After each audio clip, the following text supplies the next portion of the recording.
How's it going, everybody, and welcome! My name is Ketchup, joined on commentary as always by Mustard, and this is the Combo Breaker 2017 Mortal Kombat XL Top 8. There is so much potential to talk about here. We have SonicFox yet to win a Combo Breaker despite his success over the years of Mortal Kombat X. Foxy Grampa in top 8 once again, having won Combo Breaker last year, and a bunch of new faces, young and old, of MKX, sort of, new talent and existing players that have stuck with it throughout. Now, we have a bracket to show you guys, and on the winner's side, we have DJT versus SylverRye, and on the other side of winners, we have another rematch, the Evo rematch. This is like Tekken Master versus SonicFox. The Evo rematch in Tekken Master versus SonicFox. And then down in losers bracket, we have Scar versus Yomi Slayer, and Forever King Jr. taking on a Foxy Grampa. Now, that's going to be juicy, considering to get top 8, Foxy Grampa did have to defeat Forever King in losers. That's going to be a bit of a revenge match, I suppose. If we know brotherly competition like we do, there's going to be some much-wanted revenge right there. However, going into this match with Scar versus Yomi Slayer, these guys have fought, many times across pretty much the entire competitive of Mortal Kombat X. Slayer has been there since the beginning. Scar has been there since the beginning. But the one thing here is that Slayer has pretty much used Kung Jin the entire way, whereas on the flip side, Scar has been changing as he goes. Known for Sonya, but in the most recent version of Mortal Kombat, made a transition to mostly Smoke. Well, I mean, they've kind of just really made the most of MKX as a game, right? The whole point of the game is the variation system. You don't have to swap characters as such as it is just the variations themselves. And you've got Slayer, who's played every variation of Kung Jin, and Scar, who's played loads and loads of different characters. Now, are they doing it for button check, or are they just going straight in for this? I think they're moving like it's a real match. This definitely looks like a real match to me. Immediately in with a forward 3, low 50-50. That's going to work out. And both players sitting on very even bar, but a crisp anti-air. Slayer ready for those reactions. Kung Jin standing on anti-air. Really, really just handy tool go-to, especially against Tribal's jump-ins. Oh, wow, full punish on that string too. Slayer ready right from round 1. Now with Smoke in particular being as much of a bully variation, and wow, kicking things off with a speed bag. Not quite the fastest bags in the West, like SonicFox, but that will do. Well, the problem is, Scar, no, he dropped the combo. That could have been an amazing comeback, but he unfortunately got a little bit too tilted. Perhaps while the T-bags were getting, well, I suppose working as intended in that situation. Now, some people may have called that a meter building round. Pay attention to the fact that Scar actually sitting on 3 bars. Smoke with 3 bars is a lot of pressure. Oh, wow. Speaking of pressure, though, anti-cross up down 1, because Slayer doesn't want to be dealing with any of that. One of the new changes, actually, well, I say new, Kung Jin's chakra does no longer come back when he meter burns it, so a bit of awareness there, down 1. Scar trying to counter poke with a standing 1, didn't quite get it, but there we go, there's the hit confirm. That's the kind of Smoke stuff we want to be seeing. Scar really kind of put this character on the map, but not without a lot of trying. Oh, absolutely. I mean, like, even at the very beginning when people weren't so sure about Smoke, he was there the whole way, getting the grab, making him not be able to break. Very intelligent, but no player select. We go straight into a restart match. Yeah, indeed, kind of want to keep that momentum going, I suppose. I mean, let's not forget, this is actually losers bracket between these two, so loser is going to go home here. This could very well be the last major MKX tournament we have at an event like this, so neither of these guys want to be going home now. I think every player here wants to take that top spot in what could be considered as MKX's big send-off in preparation for Injustice 2. But again, Slayer still looking good in this round. Bear in mind, it was DJT that sent Slayer into losers, and it was SylverRye that sent Scar into losers. It's going to be that raw overhead's going to open him up. A nice chunk of damage coming in. Is he going to cash out or go for the restand? Reset potential, catches and pressing buttons. That's one of the things, I mean, like, Smoke has so much meterless plus frames when you cancel certain strings into that Smoke away. Quite smart actually getting the knockdown frames there. Not sure if it was intentional, but it did work out. Oh, that was a really good read to phase through the wake-up, but unfortunately he actually missed the follow-up. So he did the hard bit in the read, but unfortunately execution kind of failed. Oh, the chase down. Great read by Slayer. Scar trying to use the invincibility of the Smoke away to get away. Didn't work out, and Slayer chasing it with the wow, speaking of chasing it though, Slayer reacts with a dive kick after that interactable. Here we go. Again, really trying to sort of be a little bit careful. Smoke. Both characters here are very explosive, but it's really Smoke that when he lands that one hit, that's when you get mixed for days. But you have to hit him first. Wow! Oh, Slayer runs straight into that. Wow. Not sure that's what he was expecting, but that's going to be a full combo from Scar. Meaty knockdown frames on that air grab as well. Now Scar actually maybe trying to get something going here, but Slayer's defense is just being superb. Both players here known for having very strong NetherRealm fundamentals across loads of different games. Is that good whiff punish? Oh no! Wow. Misses the combo. I mean, both players showing a lot of shaky execution at the moment. Yeah, it's kind of interesting to see. I think, bear in mind, this is top 8, but it's loser's side. There's a lot of stress riding on this. A lovely hit confirmed for forward 1-3, and that's absolutely going to be it. 1 round apiece. But that's the kind of smoke play that we need to see Scar really get comfortable enforcing again, because that's what he's known for. You know, Scar really did put in the graft with this character, and is a massive force to be reckoned with. But as long as you're hitting those resets, execution is super important with a character like this, who's so momentum-based. Once again, Scar really, he favors, when they put into the corner, he really favors that knockdown. He doesn't really want the restand as much as he just wants to keep pressure going as they stand up. Spending a bar, lovely actually, not trying to punish it, just opting to go for the 50-50 instead. The back one's going to do it, and this is another full sequence. Yes, as long as he doesn't drop this. Oh, so the low option instead is going to hit him. Oh, wakes up with the low chakra and a little bit of patience from Scar. Is that going to do it? The run into low was really smart because he expected a wake up, but he was so convinced it was going to be a low chakra wake up. The immediate low block into a grab punish. That basically tells Slayer, I am in your head right now. No, indeed. Is he going to go for a different variation, or is he going to stick with Shaolin? It looks like he's gone for Shaolin again. Yeah. I mean, not a huge surprise. Shaolin is basically where he's kind of like settled on, I think. I'm pretty sure that Slayer settled on Shaolin like 2 years ago. Well, I'm sure that at some point of the game's life, Slayer has played all 3 variations at some point. Obviously, Bojutsu early on, and Ancestral kind of up and down, but Shaolin's kind of been his consistent pick. That was a very bold decision from Scar, risking it all, and his first bar of meter. Oh, backdash is there. Important data, I think, for Scar, saying that's how Slayer might try and get out of the 1-1-1-2. Oh, there's the down 1 counter poke. Slayer looking for it. Oh no, presses buttons though. Scar's to get that nice hit confirm. Immediately answering with the forward 3. That's a great option after a breaker, especially if they try and dash forward. Here we go. Establish corner pressure. The back 1 whiff punish though, very clean. Here we go, more pressure. The typical Shaolin. When does the drop come down? Another nice hit confirm. That's exactly what we need to start seeing from Scar, getting those reactions on point. Because this could be a reset, this could be death. No, good block from Slayer. Tries to go for a bit of a cute shimmy, but the good block on the low from him anyway. Punishing it with the grab. Now he still has a little bit of work to do. It's not quite over, but you are starting to approach ship territory. No, but just a 4-2 by itself. Going to catch him on the way out. I mean, Smoke is a character that gets a ton of chip. So at that situation, maybe you almost want them to block because you want to build that extra bar. But oh no, tries to go for the dive kick, but that's that worst kind of drop when it actually ends up getting you comboed for it. And Slayer as well. Here's a unique setup, actually using the increased stun frames, completely invisible. What is the mix-up? Going straight through the arc kick. That was so sick. Here we go. Slayer trying to edge his way in, using the stamina. Good jump-ins. That was like the day 1 Mortal Kombat, the instant jump 1. Kung Jin, a character that can still do that. Hey, it does work. Another nice hit confirmed from Scar, not letting anything go now. Wow, whipping the jump 2, letting Slayer breathe. Might have been a huge mistake. Probably expecting a smoke bomb there, that's why he committed to the forward 1-3-1. Actually, he's probably going to die here. This will be guaranteed damage on the end. Oh, and a teabag to return round! Didn't actually quite get the kill. That was the revenge bag, though. If that backfired, that would have sacrificed the guaranteed win for the revenge bag, and he still got the round. I respect that. Yeah, man, of course, but this has put Scar in a really good situation, though. Only 1 game left to take. Let's not forget, you know, Scar has been hungry for another tournament win in quite a while when it comes to, like, offline majors. Well, Scar is just the king of consistency, especially in the sort of, I suppose, like, the midpoint to now in MKX's life. He's just always been like a super high placing player. Looking to make it another victory here at Combo Breaker. Really good start in this first round. Very important first hit bonus. I think Smoke in particular getting that first hit, very important to establishing his pressure off that meter burn smoke bomb, especially when you take the positioning into account as well, that no need to get the first hit. He has got all this bar, but he also has Slayer right near the wall. Unfortunately, cornering himself in the process, but this is Smoke. All he needs is 1 good smoke away, and he's just swapped it around just like as I can say it. That is why I think Smoke really has one of the best reversals in the game.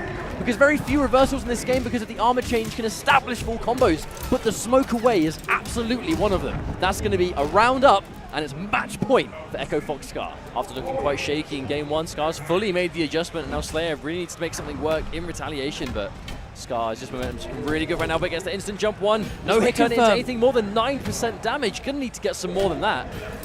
There's the 50-50, that's gonna be a full combo. Spending 1 of the bars, Scar keeping all 3. Bear in mind, I think Smoke with 3 bars. One of the scariest characters in the game. Oh, indeed, he has access to meter burn, smoke bomb. He's got those teleports. He's got full invincibility. How about that? The forward 1-3 while invisible does connect. Slayer caught, not blocking low. He's going to get restood. Here's the mix. Oh no. This next setup could actually be what takes Slayer out of this tournament.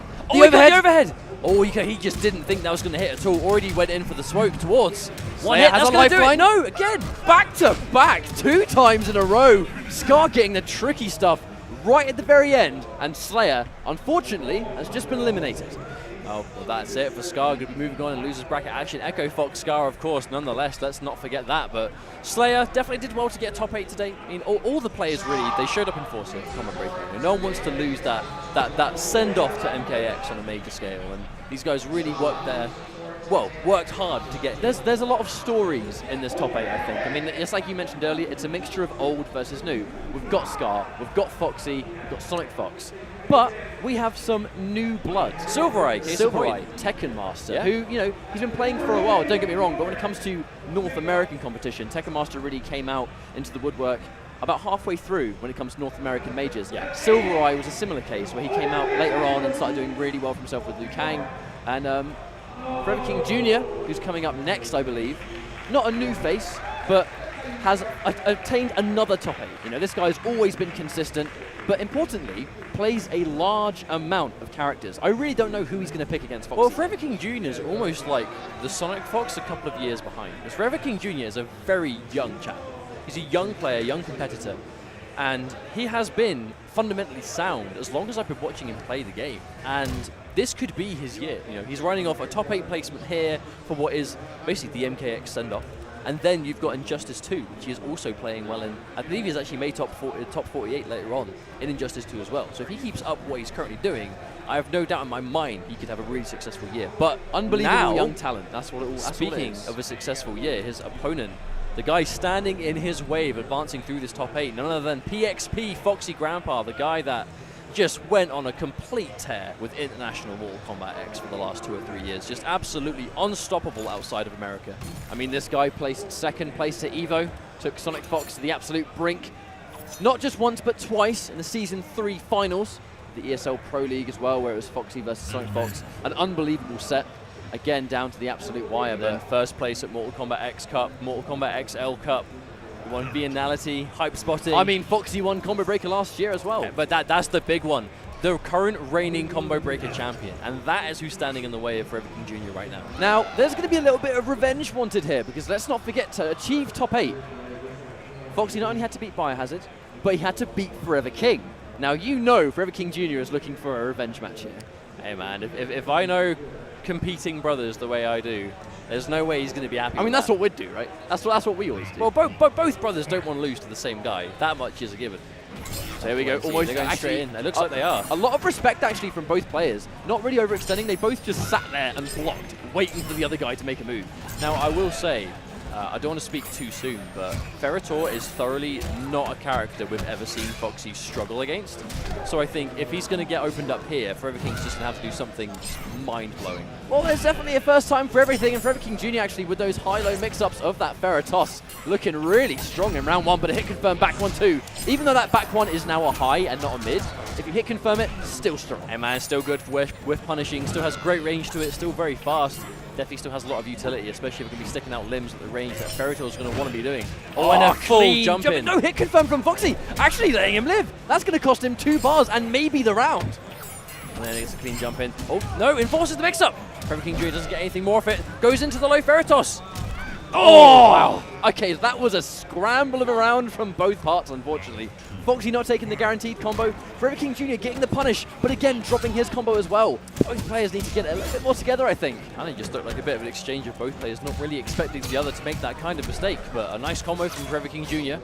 Oh no, drops the corner conversion. And unfortunately lets Foxy completely out. Not only has he lost the wall pressure, but look at all the space that Foxy has. I was about to say, he wasn't really going to establish corner pressure here. He's just trying to play with that mid-screen. He's not going to zone as such, but that range dominance, getting Forever King Jr. to overextend and eat back ones just like that is exactly what Foxy wants to do. Nice NJP. Nice. Oh, another drop, very unfortunate. Sensing a little bit of shakiness from Forever King Jr. But I guess it gets another drop though. Forever King Jr., he's making the reads, he's doing the hard work. But unfortunately, execution is just failing him, and unfortunately, he might actually have thrown away the whole game. That's going to be some guaranteed chip on the end, but will he challenge? I think he may as well at this point. Nothing else to lose. The guaranteed chip on the end, because Foxy did not mess the timing up, and that was a clean round 2 end. If you think about it, though, that's basically 2 rounds that Foxy shouldn't have been able to take. Unfortunately, Forever King Jr. just dropping some of those clutch moments. But, I mean, already 1-0 up, though, to Foxy Grampa, so still looking super strong. But the thing is, Forever King Jr. was making those reads. He was making those good decisions. It was the execution that was failing. So if he cleans that up, then his decisions will be much better paid off. I mean, I've got to be honest, it's not every day that you see Foxy jump in at the opponent, but he's jumping in at those ranges where the Ferritos will either miss or it will be a full jump in, should he go for the other one, right? If he goes for the low toss, he can jump over it. If he jumps over at a certain range, maybe he might just be able to get over the overhead one. Forward to attempt to whiff punish, but not today. Eating a traffic light for his trouble right there. Good block. That's one of the sort of token Foxys where they actually wait for you to do a poke. To not make yourself punishable, but be at minus frames, and they'll just grab. A really strong round for Forever King Jr. that has a massive life lead. Well, that could be it. No, the break from Foxy still confident he can take this. Ah, getting hit by the overhead. I think it was a bit of a brave attempt spending that bar. Probably should have saved it for the next round, I think. Maybe, but that is kind of the Foxy special. He will happily, nice conversion. Very Foxy nice. will happily spend those 2 bars to the breaker if he honestly has any inkling he can still take the round. Another full combo from Forever King Jr. Again, dropping the down 3 though, very unfortunate. Leaving a lot of damage on the table at the moment. Well, down 1 to keep him there. Forever King Jr. doesn't want to let him out. Tries to down 1 anti-cross up a little bit late, but still is able to swap things over. Nice, good catch with the backdash, full combo. The down 2 has to get broken, but at this stage, very hard for Foxy to make a comeback here. Ferritor with 2 bars with that much life to do. I mean, I don't know. Doesn't hit the ender though. Blocks the low. Foxy could still technically make this happen, but he's approaching chip territory. There's the reaction and the down 1 challenge. No fear from Forever King Jr. At the same time, that was on Foxy though. If Foxy had timed that a little bit better, that down 1 wouldn't have come out. So Foxy having a little bit of holes in his gameplay at the moment.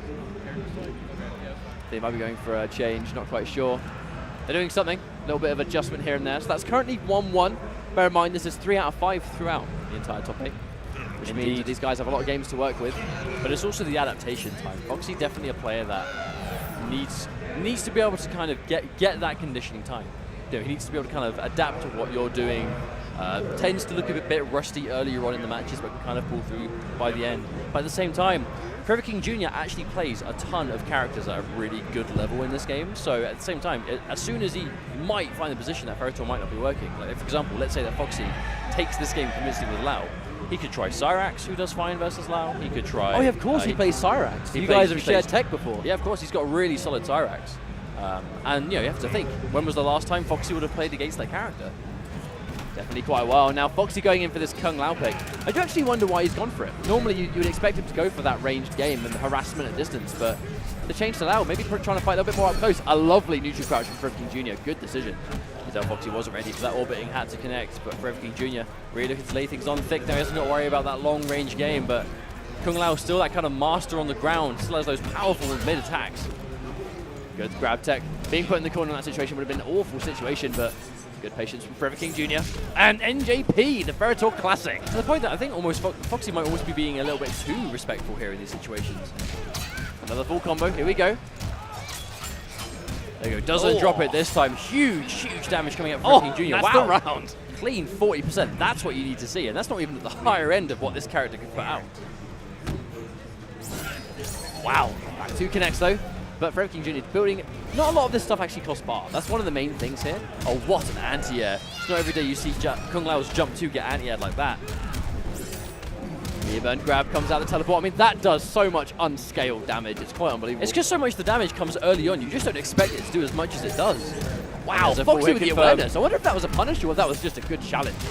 Bear in mind, it came off forward 1 very fast. Regardless, it is going to take him another round, though. So Foxy Grampa looking 1 round away from moving up 2-0. Forever King Jr. in a really good position to take this round, though, if he can conserve that bar. Do max damage with it. Wow, a complete dive kick. This is a free damage coming out. Well, bear in mind, Forever King Jr. is going to be practicing with Forever King, who does play Kung Lao as well. This is going to be a matchup he's totally versed in.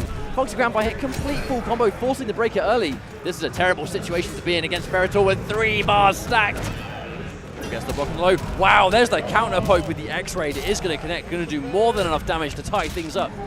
Oh no, is that 2-1? Yeah, it's a 2-1 lead. Forever King's taking a 2-1 lead really, on that. Really strong 2-1 lead then in that case. One game away from eliminating Lossiest champion. I do wonder why we did see, because he's gone back to play safe. I think he's gone back to Melina. I really think he's going to go back to Melina here. I wonder why we saw the Kung Lao picks. It's almost like at the effective range that Kung Lao has. It could always just be a comfort thing. You know, he's definitely he's a Kung Lao enthusiast, but a Melina main. If that makes sense, right? Melina Kung Lao is his favorite character, but Melina fits his style. Kung Lao might be his favorite, but Melina might be the better for his skill set, I suppose. But here we go. Forever King Jr. 1 game away from getting revenge for his brother and sending Foxy, last year's champion, out of the tournament. But also, that's it. What a message to send. If he can do this now, taking out last year's champion, is there anyone else in losers bracket that can stop him? And here we go. Bear in mind, the set between Forever King and Foxy was super close. Bear in mind, Foxy really is no stranger to these clutch situations. Full combo punish on the Ferritos, spending a bar to do so, but well worth it. Misses the ending, but isn't even going to matter at this point. Foxy Grampa with a very convincing round. Forever King Jr. though has a ton of bar, potentially very, very close to a breaker, so he can maybe start being a bit risky if he wants to. Jr. really trying to run in and establish some of that range. Not getting hit by the forward one stagger this time, but the counter poke, brave stuff, but it does work out for Foxy. Uh-oh. Full combo once again. Hit confirmed. Foxy Grampa. String takes a million years. Going to be ready for the ball confirm. 34%, a nice chunk. That's kind of like that standard Melina damage that you could expect to lose every time you get opened up. Nice grab, actually, really good, knowing that Foxy's going to sit there and wait for something. Oh, there's that jump in, tries to trip guard. Almost an uncharacteristic jump from Foxy. Very rarely jumps. There's the anti-air. Now I reckon he's probably going to really try and sit at this range. Gets hit by the low though, full launch. Here comes Forever King Jr. Oh no, misses the final follow-up. Oh, tries to punish with a dive kick, but doesn't quite get it. Foxy Grampa very low on life now, though that could actually take it, forced to break. Oh, the 4-3 goes over Ferret, but it's not enough. Hang on, what's the mix-up? Down 3, guaranteed, and here we go. Forever King Jr. match point up on Foxy now. Wow, what a turnaround. Forever King Jr. looking really lost at the start of this match, but so strong right now. That was a very late NJP, works out. Full combo from Jr. So much damage into the pain and game, but a punish from Foxy. Wow, was that a standing 4 into bull roll? I'm not sure if that was ever seen him do that before. Wow! Gets the grab straight through it. Good awareness. Yeah, exactly, knowing that's right there to be used. I mean, we're on the Jinsei chamber, right? That's one of the strongest interactions. Oh, another NJP. He's going to build a breaker, but is he going to use it? Oh, doesn't get the chance to. There's the ball roll. Wake up. Now he's going to have to be really careful. Oh, no, he misses the anti-air. That could have been game over if the anti-air worked. The whiff. Hang on. Forever King Jr., you know he's looking for that. He's looking for that final play. It's that final decision. Anything. He's got that one bar. Anything will take it here. Oh, what a throw. The disrespect from Foxy Grampa. The classic bar. He has to be so careful. Oh, there we go. That destroys a projectile. One more hit, both sides. Oh, and he gets opened up by the overhead toss from medium range. Foxy Grampa walks straight into it, and Forever King Jr. with some really clutch play right near the end is going to move on over last year's champion. That could have been either way. That could have literally been either way in that situation. Because bear in mind, it straight up is a mix-up between low toss or overhead toss. So in that situation where he tried to go in for the 4-3, just didn't work out, and Foxy is going home, but a huge congratulations to Forever King Jr. Before we move on though, guys, remember Combo Breaker powered by XSplit. You can get a 10% discount with the code CBreaker or CBreaker, whatever you want to put that is, as your discount code Combo Breaker for the weekend with XSplit. So make sure you guys are checking that out. But for now, that was a good set. I think that was a really close one down to the end. Foxy Grampa, probably the favorite to win that set particularly, but Forever King Jr. is playing so well. Oh yeah, definitely. If he keeps that up throughout the top 8, he has a higher chance of moving on. Makes you wonder, do you think he's going to stick with Ferritor? Do you reckon he's going to bring out these other characters? Because he's looking strong at the moment. Well, we have actually seen him use, I believe it was actually Ferritor that was the character that qualified him into top 8 against Star Charger as well. So it's really a very comfortable pick for him. It's a character he feels happy to use, and because he got top 8 with that character, it makes sense that he used it against Foxy as well. Getting revenge for his brother there, that's always a good feeling, so, you know, good stuff there. How about that, though? You know, traditionally, Forever King, out of the two of them, Forever King is usually the more successful player, but in the final MKX major, you know, the big send-off, Forever King Jr. outplaced his brother. He rises from the ashes. He rose from the ashes of Forever King. So, and here we are. We have a winner's bracket match to play. We do. The safety net is back for a few. I recognise that guy on the right. Where's he been? It's DJT, Denzel Terry. Very much NetherRealm, long-time talented player. Evo champion for Mortal Kombat 9, second place at Evo for Injustice years ago, versus SylverRye, who is very much a new up-and-coming NetherRealm player. Really sort of came into his own element in the last year or so of Mortal Kombat X. A Liu Kang player through and through, looking to take another top-level scout today. And both of these players as well, recent sponsorships, with SylverRye being recently sponsored by Method, and DJT, No Surrender Gaming, along with his brother MIT. So great stuff there from both these guys, doing their sponsors proud today. Is that effort and the grind being paid off? So now they're not done yet. They are far from done. This is what I really like. DJT, among all the different characters he was learning and playing, he's gone back to the classic, which is Aftershock Tremor. This is the character, besides Tempest, of which DJT got the majority of his success. But I like how we're in a position that this is happening though, because usually at this point, if you see a Tremor, it's probably crystalline or bust. But then you've got Aftershock, who is by no means weak. He has that. I think the big one is that airborne low. That ground pound that's a low. Normally when someone's coming on the way down, from a jump in, they're sort of like landing down, their jump ins become overhead, so you've got to stand block them. That low ground pound is a low in the air. So you kind of have to worry about that mix-up until his feet hit the ground. That's something you have to worry about. But here we go, let's not forget SylverRye, really known as a Liu Kang specialist, knows the ins and outs of this one. It's not only this character, but Dragon's Fire, this run cancel variation. So much pressure and so much combos if you've got the execution to pull it off. He most certainly does. And there's that wake up going to be missed by DJT. Tries to go in for a little bit of Oki, and SylverRye just gets off the ground with a down 2. SylverRye's been having a really strong tournament just by itself. A very solid 3-0 against Scar in winner's bracket, which is what secured SylverRye's top 8 in the first place. Nice, down 2. Good anti-air as well, clean. But Liu Kang, he ticks a lot of fundamental boxes. He's got good buttons, he's got good pressure, he's got good damage, he's got good projectiles, he's got good reversals. Like, this character is a fantastic addition in MK. There's another down 2. I mean, the down 2 themselves doing like, I think it's like 14% they do, so you hit a couple of those. That's the damage of a B&B. Oh no, catches him sleeping. We're going to see the comeback here. He's got the bar to make it work, but he's have to be careful. There's the low, meter burns it for the launch. That was the mix-up you were talking about. The wake-up. Oh, mix-up again, DJT. Is he doing this? Is he doing this? There's the knockdown. He does it! Wow! Full life comeback from 5% to practically 100. DJT with the miracle. You were just talking about the strength of that jump-in low mix-up, because the jump's an overhead and the low tremor is a low hit. Every time it worked out. Every time. But it all came down to him conserving his bar. He had all of the meter to work with. And that's what he needed to take the comeback. But at the same time, SylverRye has got a bit of a meter advantage here. Barely, but definitely there with a character like Dragon's Fire, who's just going to be building bar. As long as you're blocking, he is just chunking up the meter. Great whiff punish from DJT. The corner repositioning as well, going in for the meaty overhead. No whiff punishment though, so he did get away with it. Oh, SylverRye opts not to spend the bar. Here comes those run cancels. Nice, good answer actually. Just even if he went for the meter burn, just getting that guaranteed reversal. Yeah, back to this neutral. Now this neutral is actually what Dragon's Fire does really well. Good recovery on the fireballs, high and low option as well. All are going to be good ways to keep him out. The back one, the classic armor breaker. Ball runs into this. Chip damage territory, Patience. fast approaching. Oh, anti-air, but no payout so far. Chases down the backdash, but no sprint. He acknowledges that. Oh, his press up, goes for it. Oh, that's straight on it. SylverRye hasn't got the stamina to break, and DJT steals not 1, but 2 rounds away in game number 1. DJT proving that he's back, and he's here for business. What a fantastic sequence. Saving the ground pound mix-up until the very last round of that game as well. But you know the best thing about it is the variation system working. Everything he made comebacks with in those rounds are stuff you only get in Aftershock. Just putting that knowledge to perfect use. At the same time, maybe a bit of a tilter for SylverRye.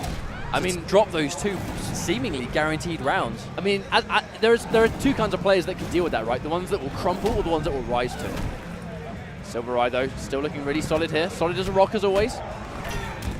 Oh, the flash parry comes through. Really useful tool for Tremor, where you can actually use the armor of one of your reversals and dash cancel it, run cancel it, but keeping the armor. Oh, and there's the overhead. Nice low, that's the round. Wow, yeah, DJT just caught not blocking low in that situation. Maybe just expected something else. Obviously, you've got the threat of the back fist being the overhead, the low being the forward 4. Wow, straight in. Oh, wow, as well. Not even respecting SylverRye's attempts to come in. Good block on the low cutter. That would have been a full combo if he got hit by that one. Speaking of full combos, SylverRye, run cancels in. DJT actually with the disrespect as well on the plus frames, getting punished for that one. See SylverRye trying to kind of just occupy that space. Liu Kang's down 3 being really good at low profiling, so if DJT wants to run in with that forward 1, there's no way the down 3 is going to get tagged by it. But there's that flash parry once again, run into pressure.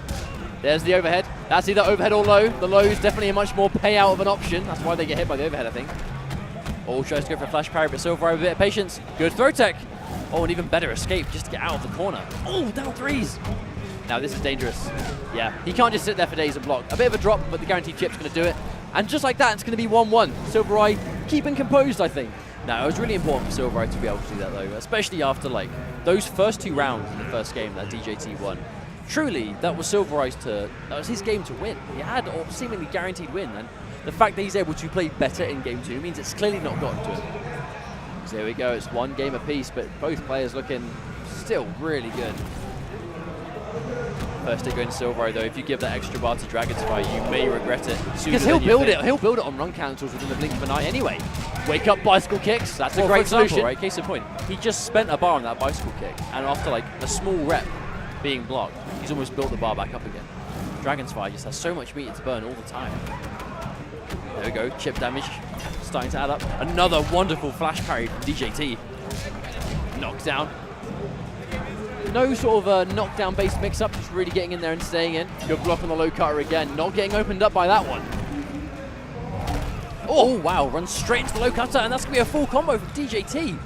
Goes up around to once again up in set. Now with SylverRye's back to the corner, this is definitely, you know, I know it's speaking obvious, but this is not where he wants to be, especially against someone like Trevor. That's where DJT made his comebacks, while he was in the corner. However, it has meant that with almost 1 combo, SylverRye, I mean, he did the exact same thing last time. Is that a drop or is that some kind of wacky setup? I'm not sure. It looks like an execution error to some degree, but it could be a setup I'm not sure about. And just that has his back to the corner, but the forward 1-2 connects, full combo. What's the mix-up? Gets a knockdown. Oh, with something. Maybe that was a special attempt. Potentially. Nice down 1, just to keep him checked.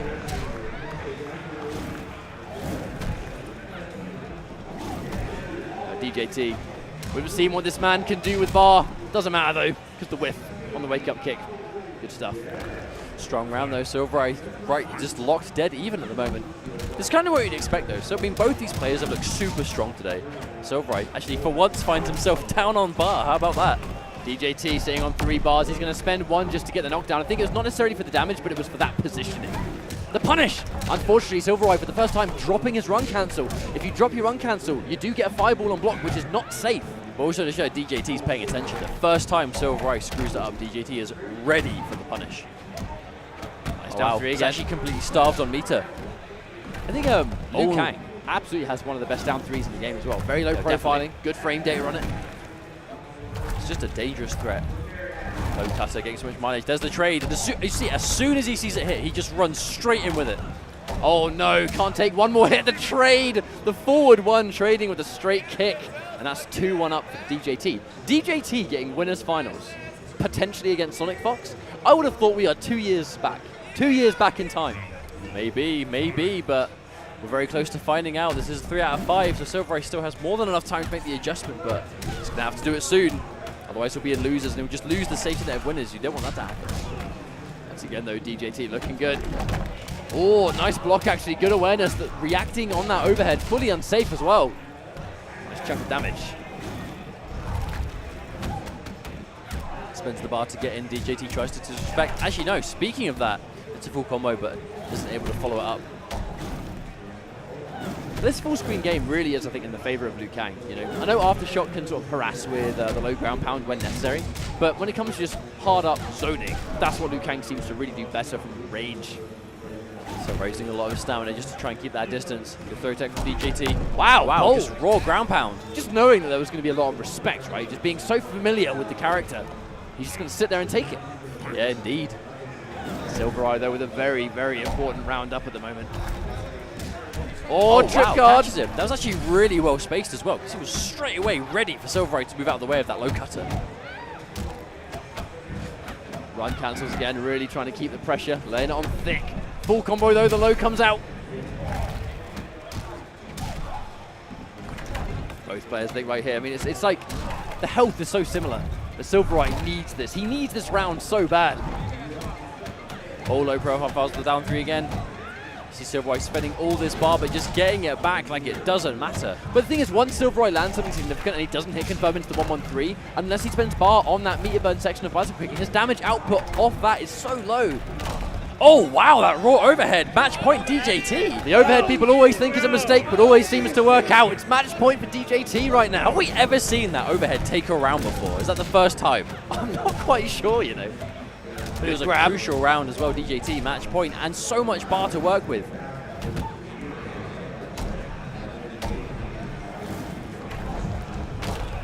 That up rock is a fantastic spacing tool. Overhead, I mean, it's so much worthwhile to take it, but again, forcing 1 bar out of DJT, but 2 for SylverRye right there. He's also spending a ton of bar going for that low as well. Really good stuff. The backdash gets away with it. It's actually quite smart because DJT seems to be saving that. Oh, the disrespect. Oh, wow, no, hang on. Yeah, forced to break. Disrespected the plus frames on that run cancel. That one particular string is very plus on block. Oh, finally blocks it and punishes SylverRye, ready until the bitter end to bring this to 2-2. We have a game 5 on our hands. Now, who's going to win this? The old or the new? That is the question. Well, only one of them can move on. This is still winners bracket action, so they still have losers below this, but I mean, making winners finals minimum top 3, both of these guys are going to want that for sure. When you've got a winners finals on the other side that is potentially Tekken Master or SonicFox as well, you want that winners comfort zone. Good patience from SylverRye. No, gets opened up by the low. There really is so many overheads you can take before you start blocking overhead and then getting hit by the low. It's always the one time they go low that it works. But that's the conditioning though. I mean, to be honest, I don't think we're going to see DJT go for the overhead like 5 times in a row. He wants you to stop blocking the other way. Speaking of blocking, no blocking coming from DJT, not watching his feet, but a combo drop. That would be a huge chunk of damage. Here we go. Oh, there's the patience though, still going to block the armor. Returns with his own, tries to bait something out. Oh, wow! Oh, ouch! Match point DJT again, SylverRye. Presses button in the air a little bit too late. Both these guys have had such a fantastic run in this, in not only the top 8 so far, but the tournament in general. You know, either one fully deserving of winners finals. Only one's going to do it. Speaking of which, we'll be talking about how good the down 3 is. He actually got whiff punished for the down 3 by the 2 in the forward 1-2. But I really like how SylverRye still is not afraid to sort of try and reset to a full screen neutral and really try and poke down projectiles. The down 2? What did I just see? You saw a raw down 2. You need to calm down, DJT. You got to calm down, good sir. Hey man, he's going to make that top 3 spot at the last tournament. Doesn't care how he does it. He just wants to get there. I think DJT has successfully entered the matrix. The block punish on the fireball. A very expensive run cancel drop from SylverRye. It's crunch time for SylverRye. Still blocks the low. He's still patient enough for it. Down on life and down on the round, but still not letting it get to him. His defense still on. Oh, hang on! Catches low. Doesn't confirm though. And another clutch block from SylverRye. DJT. Not only that, but the uppercut kept Tremor in the corner. That was a perfect case scenario for SylverRye. Final round for both players. DJT with a clutch forward one. A little bit of a life lead, but SylverRye has his back to the wall. That's exactly where he wants him to be. Cannot let him move at all. Catches him trying to move there though. Plus frames, not spending a bar, keeping him restood, keeping the resources, probably trying to save it for later. Relentless rush down going SylverRye. DJT presses buttons. Oh no, misses the combo though. Oh no, drops the fireball. That could be disastrous. Forces SylverRye to waste all of his bar. You can tell there's a little bit of jitters here. The grabs put him near the corner. This was not a good situation. Oh, the overhead missed. Almost crushed his little feet. There's the patience. Good block coming from SylverRye. The defense to grab though. The defense from SylverRye right now is unbelievable. Nothing is getting away unblocked. Nothing. SylverRye, he just needs something significant. Run in, one more hit, and the back 2. Very clutch at the end, and SylverRye moving into winners finals of this MKX tournament at Combo Breaker. I'm going to be honest, SylverRye's just adaptation in that set was just mind-blowing. Because he went from looking thoroughly just uncomfortable, not happy with how the match was going at all in game 1, to he started to block every ground pound. His fireball game was on point. He wasn't dropping too much. You know, he really sort of tightened up, adjusted to what was going on, and that's exactly what you see. So while we get this next match underway, we want to tell you guys about the Paradise Arcade Shop. You can save up to 10% off of most items, including new Crown products. And you can use the promo code COMBO2017 to get some good stuff from them. Thank you very much, guys. Wow, it looks like we're going to get our next winners bracket top 8 action on the go by the looks of things. And this is going to be the big run back. This is the one that makes you. This is the one that makes you get all excited. Okay. So set the scene for you guys. If you watched Evo last year, And you know I suppose the famous moment where SonicFox took his hat off. He removed his hat. He took it off and he put it on the floor. He didn't just put it down. He just like pulled his hat off. I was like, no, that's in the way. Now some of you ground. guys may have noticed the little Tekken Master grin when that happened. The little smirk. We may see it again. And here we are, months and months down the line, and they meet once again in the much later stages of this tournament. Now, again, this is Mortal Kombat's big send-off. These guys, they want to win. And I want to reiterate, SonicFox is yet to win a combo breaker for MKX. Now, in the first combo breaker, SonicFox lost to Dizzy in Grand Finals, GGA Dizzy. In the second year, he also didn't win. Foxy took that tournament, and it was Hayate in Grand Finals. It wasn't even Grand Finals that time. If SonicFox gets at least Grand Finals this year, that's a good start. However, Tekken Master is, you could say, a formidable opponent. Tekken Master is just the kind of player. He enforces his game no matter who he's against. I think they're both doing hidden cursor. Well, how do we even prepare for this? All right, I reckon we're on the woods, or on the dead woods. I reckon Shinnok or Devora, or Sector or Cassie. I think it's gonna be Sector. I think it's Sector Shinnok. I think it's Sector Shinnok. Maybe. This is a matchup. I'm calling it Sector Shinnok. Oh, wow. How about that? And it's Imposter as well. He really wants that teleport punch. Right, now, both players. Now with the first hit bonus going to Tekken Master, that reversal was only possible because of the first hit bonus. He's going to get that buffed up damage throw. Has access to the telepunch now though, so SonicFox is going to have to be careful about firing stuff out. And there's that combo potential. Forced to break as well. SonicFox with a massive life deficit. Now, he did get the combo breaker before Tekken Master had a chance to use up the telepunch. He's not going to have the restand just yet. It's an instant air tricky ball, really nice use of that. Oh, catches him again, tricky stuff, but SonicFox tries to knock him out of the air. I think trying to be almost a little bit too tricky. Oh, the clean jump, that's a full combo. I've never seen anyone jump over meterless health sparks quite as consistently as SonicFox does it. Now, this is a really good change of momentum. The teleport punch comes through again. This time, though, he's got a bar of meter. Might even be able to win the round with this next sequence. As the block on the string doesn't finish it. Oh! Meter burn, flame burner comes through for SonicFox to steal away the first round. But a big part of this is that Tekken Master wasn't really able to use certain things. Like, he landed certain health sparks there, but wasn't really able to convert because he's still got a teleport punch. Yes, he can combo off it, but the restand is so important. Lovely reaction with the teleport punch as well. It makes me wonder, I don't think there's anything that Shinnok can do to react to the missiles themselves. I don't know if the teleport punch is fast enough. There's the low, another full combo.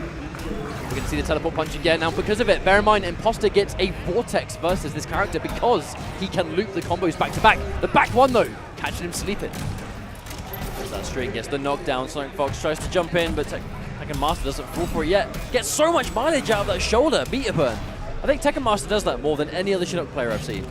Yeah, the grab there. I mean, in that situation, it's a mix-up between forward grab, back grab, low, overhead, or meaty mid. Meaty string. That's a big mix-up to deal with in that situation. Oh, wow, SonicFox, he was so ready for it, but unfortunately the standing four is a little bit too late. Doesn't quite get the health sparks. Now the missile, the hard knockdown for Sector, so important. He gets pressure anywhere on screen if that missile connects. Another important break for SonicFox to get about that Vortex. There's that trip guard. Not quite sure what the instant jump one was about. Maybe just a sort of next level read, expecting a jump in. Perhaps, but it didn't pay out for him. SonicFox tries to run in for the punish. Tekken Master a little bit too far away. Not ready for the punish there. Down 4 health sparks. Relatively safe. He catches all 3 of them. Nice. Oh, wow. Turns it straight into an overhead. Now again, what's the mix-up? What's coming next? Oh, good patience from SonicFox. Not getting opened up for free. And SonicFox defense is just proving to be impeccable at the moment.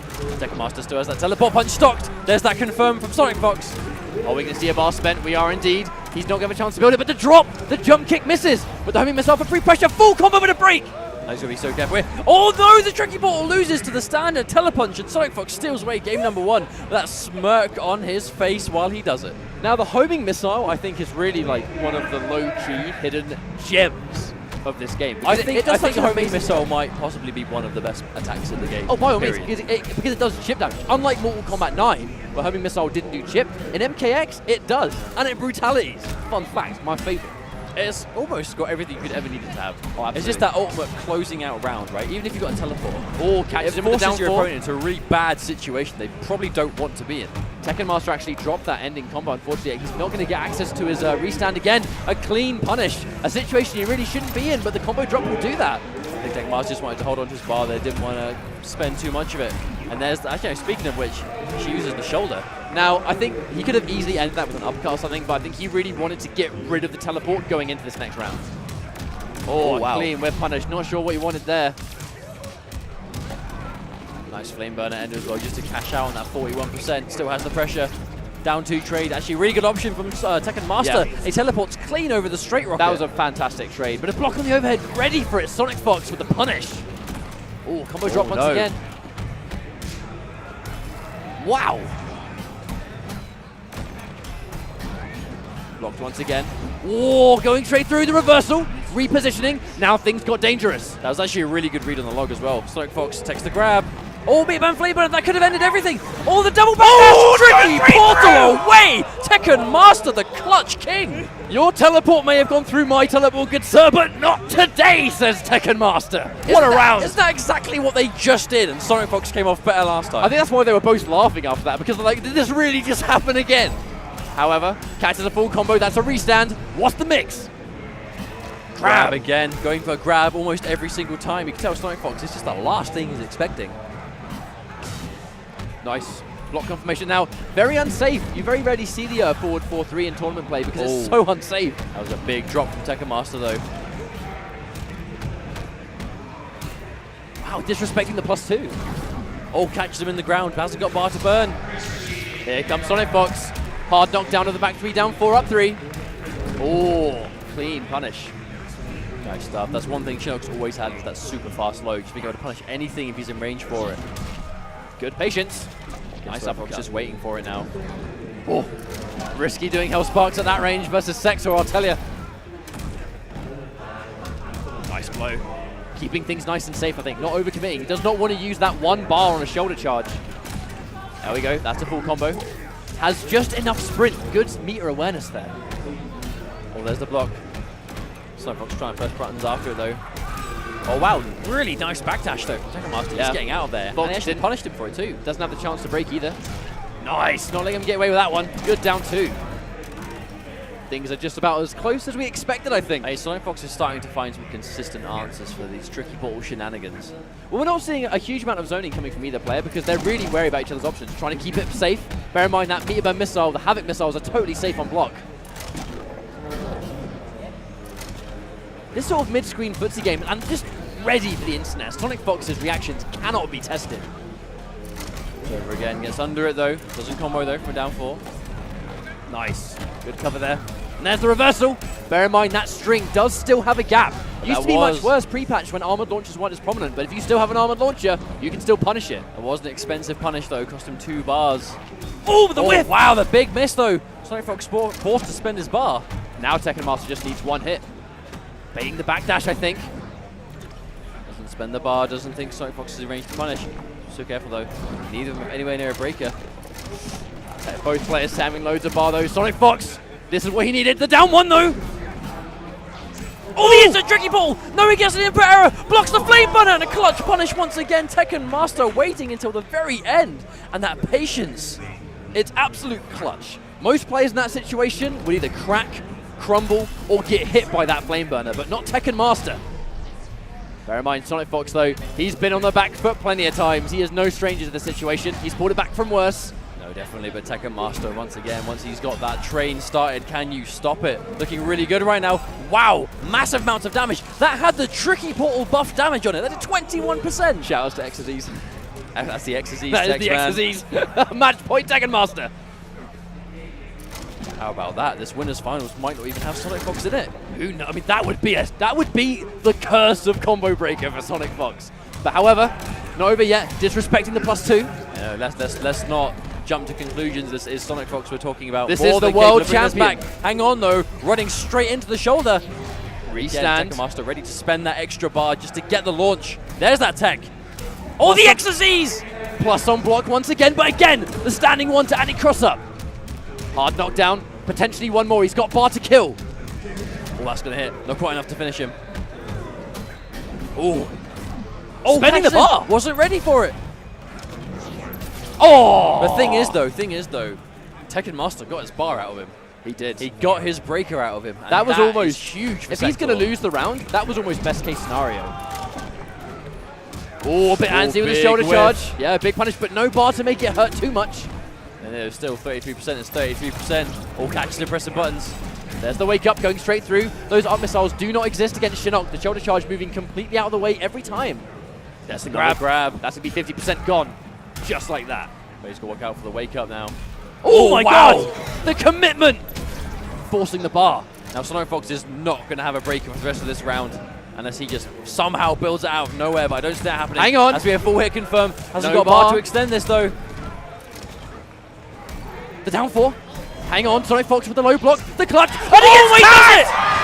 Tekken Master gets the run back on SonicFox and defeats him, getting into winners finals to face off against He's taken SylverRye. the hat off! Tekken Master has removed the hat from SonicFox's head. He has literally claimed the scalp from the head of SonicFox himself.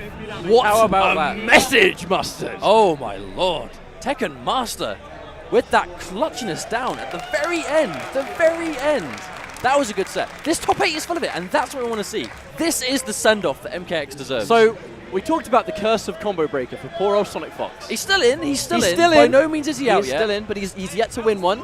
The winners finals, no SonicFox. It's going to be Tekken Master But versus SylverRye. This is your winners finals. SylverRye versus Tekken Master. This is going to be a match to watch. But in losers, we have SonicFox versus Scar, the Echo Fox mirror match. That's a and team then kill. DJT, Forever King Jr., the Yomi team kill versus the Echo Fox team kill. Or should I say former Yomi, obviously. This Neither of them is- are there now, but they were at some point. The fundamental point remains. Either way, we're going to get some fantastic matches. Hopefully you guys enjoyed that one, no doubt. We really enjoyed that, and I think you heard the crowd did as well. That was pretty good. But, I mean, Sector versus Shinnok, a classic matchup already. It's something that we see as a go-to pick a few times now versus SonicFox. Because obviously, you know, shout outs to Dragon, Noble Dragon, who managed to defeat SonicFox. I believe it was a final round? I believe it must have been. I'm sure it was final round. I'm thinking it was final round. I'm fairly sure it was final round. I could be wrong, but it might be final round. I'm pretty sure it was fun. But regardless, you know, and that was a good pick. You know, Dragon ran the imposter match and versus Sector when you have options. The tricky portal seems to do so much work in that match. Because the thing is, we would consistently see SonicFox catch it on a anti-cross-up reaction, like he was ready for the instant tricky portals. But, as we saw at the very end, if you just so happen to do anything that's got a little bit of recovery, right as the instant tricky portals, you're eating that full jump in. So Especially- it shuts your neutral completely down. Especially if your instant air is like perfect, like absolute perfection. And you just get it as low to the ground as possible, and you just get jumped normal from full screen. You can't anti-air that. You can't be ready for it. We saw SonicFox do it a few times, but yeah, we saw it connect a bunch more too. So, we have an Echo Fox team kill on our hands. It's going to be SonicFox versus Scar. Another classic matchup. We see this all the time throughout Mortal Kombat X, and no doubt we'll see it for years to come with Injustice 2 as well. However, Without a with shadow of a doubt. MKX, these guys have had some classic matches. It can, nowadays, be a battle of the boards. Sector versus Smoke. This is quite a popular matchup, but we have seen Scar go back to Sonya on occasion. We have seen it every now and then, and even then SonicFox himself plays the board at this point. You know, it's almost like what character have we seen SonicFox play at some point in the game's competitive life? But it looks like they are going to be going for the Triborg robot mirror match that isn't really a mirror match if you think about it. Triborg as a character is a really cool case in that it is 4 characters in one. It's strings, but the specials are so different. You really can't. Smoke is not Sector. Sector is not Cyrax. Now, this matchup in particular, I feel like both characters have tools for each other, but it's a very strong, dominating neutral that Sector has. However, if he gets a bit too over antsy with his pressure or how he wants to rush down, all Smoke needs is 1 smoke away, and that's it, full combo. At the same time, as you said, SonicFox already looking pretty at 3 bars of beat built, but this is Smoke. If he can get this into a reset, or Smoke does actually have some guaranteed punishes on those up missile setups. So Sector tries to do those up missiles that normally work versus everyone else. Smoke punishes it with the back 2-1 pretty much every single time. Oh, that overhead. Overhead. However, no full combo, no hit confirm either. SonicFox not confirming. Oh wow, that raw missile as just that hard read that this is going to hit you point blank. That's exactly what happened. I think it's because the 1-1-1-2 backdash. That chase down though, the forward one, the extended range, really smart. Trying to establish the punish. Range. Yeah, trying to establish the mix-up off that. Nice. Good catch on the trident. See with the mix-up. Again, you don't really see the restand in the corner. Scar will pretty much always go for knockdown frames. I guess that Oki, right? It has that extra layer to it. So if he does go for the flame burning, he's in a position to punish it. Here we go. Oh, that late confirm. Nice. Massive amounts of damage coming out. That's going to be a clean game one for SonicFox. I mean, SonicFox just lost the absolute nail-biter of a set, and it's not phased his game plan whatsoever. Well, I think SonicFox is the kind of player that when he gets sent to losers, it almost makes him more hungry. His gameplay becomes even better when he's on the back foot. I mean, this he becomes Omega SonicFox. He does indeed. He does indeed. Again, a very sort of neutral start to this first round.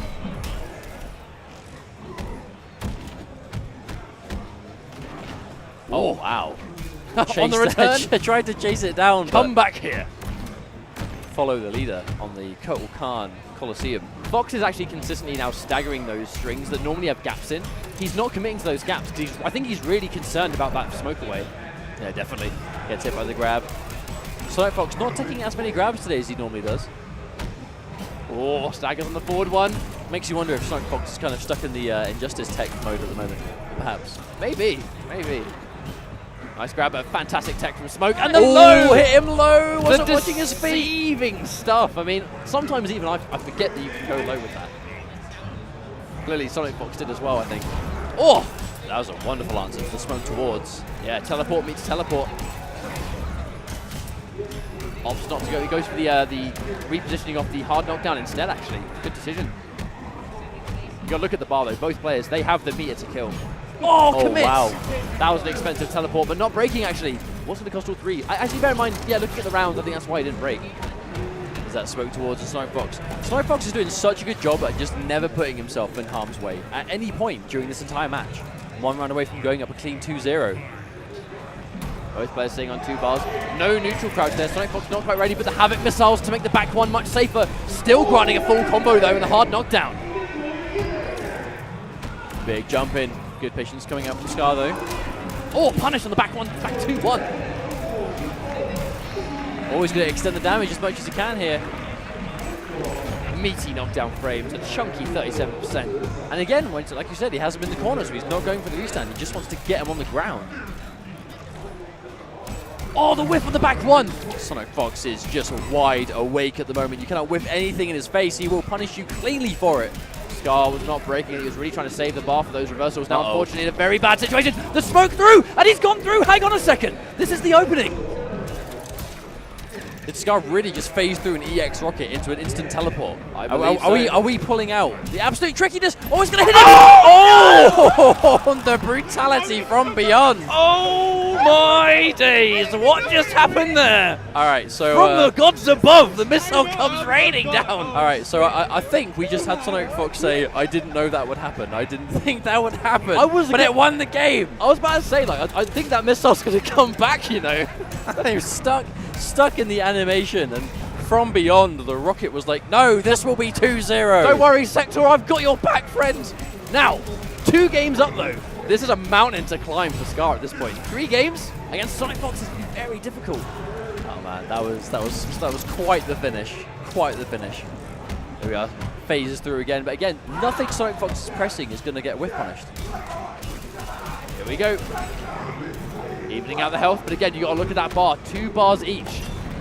That's reversals and safety for Sector. There we go, the 1-1-1 forcing the break. Oh, no punish. Tried to, though. There we go. Up missiles, fully combo into straight missiles, and it's match point for SonicFox. Looking to maybe take it 3-0. I think he might be able to be honest. I mean, Scar by no means playing poorly, but SonicFox just kind of seems to be on that next level at the moment. Not sure if Scar has time to keep up. I like that, though. Runs him towards the environment interaction to get the grab. Getting tagged by the 4 on the end of that. In some cases, actually better than having to take the plus frames. Nice, they wake up. Oh, man, just get hit here. Oh, and there's another whiff punish once again. SonicFox always ready for it. But because of just the sheer positioning, I'm very surprised that didn't punish. I think that frame of delay. Ever so slightly too late. Trying to run and grab, and another one comes through, but I don't think this is quite enough. Scars just fighting tooth and nail to bring this round back. Oh! Instant jump teleport, wow. There's the start. He's got the bar. He's got 3 bars of meter. The back one. Oh, My lord, it's going to do enough! And that just brutality's raw by itself. SonicFox is able to just calculate exactly how much that's going to do. And it just adds enough. How clutch is this guy? He landed the teleport, knew that he was going to break that, knew that he could combo in the X-ray, and that's it. That's all she wrote. 3 straight games. This top 8 so far has just been clutch city. From winners finals all the way to this now, it has just been absolutely incredible. Absolutely incredible. So, looks like we have some more matches up and coming. But first, I'm going to throw you guys over to some sponsors while we get this match underway. Yes, indeed. We have 10% off free US shipping store-wide. Code CB2017 for 8 Arc X Combo Breaker, guys. Make sure you are making the most out of these while they last. It's going to last the weekend. Get them in while you can. And make full advantage of them if you need to. I mean, we've only got a couple of days left. I mean, it's scary how quickly this event is going by already. Indeed. Tomorrow is the final day. It's upsetting how fast it's going by, I think is the word. Just to see that this truly is everything we could have wanted, I think, in this MK tournament. We've got the best players coming together, playing their main characters, playing out of their minds with clutchness. It's the main thing. All smiles all around. There's no salt. No one's getting. I'm sure there's layers of salt that we're not seeing, but it's all smiles. Everyone's having a good time. Everyone's just enjoying the game together, right? Everyone's celebrating Mortal Kombat. Now Injustice 2 is out. Everyone's having that really respectful send-off to Mortal Kombat. Well, that's what this is, and that's why I think I'm like very on a very sort of personal level, very happy to be here, and I feel very privileged that you and I are able to do this top 8 because Mortal Kombat is such a special game to so many of us. And I mean, we, like many other people, dedicated so many years of our lives to this game, and for it to have this one big final tournament where everyone is here and everyone is killing it, and they're putting their heart and soul into this tournament, and you can see it in the gameplay. However,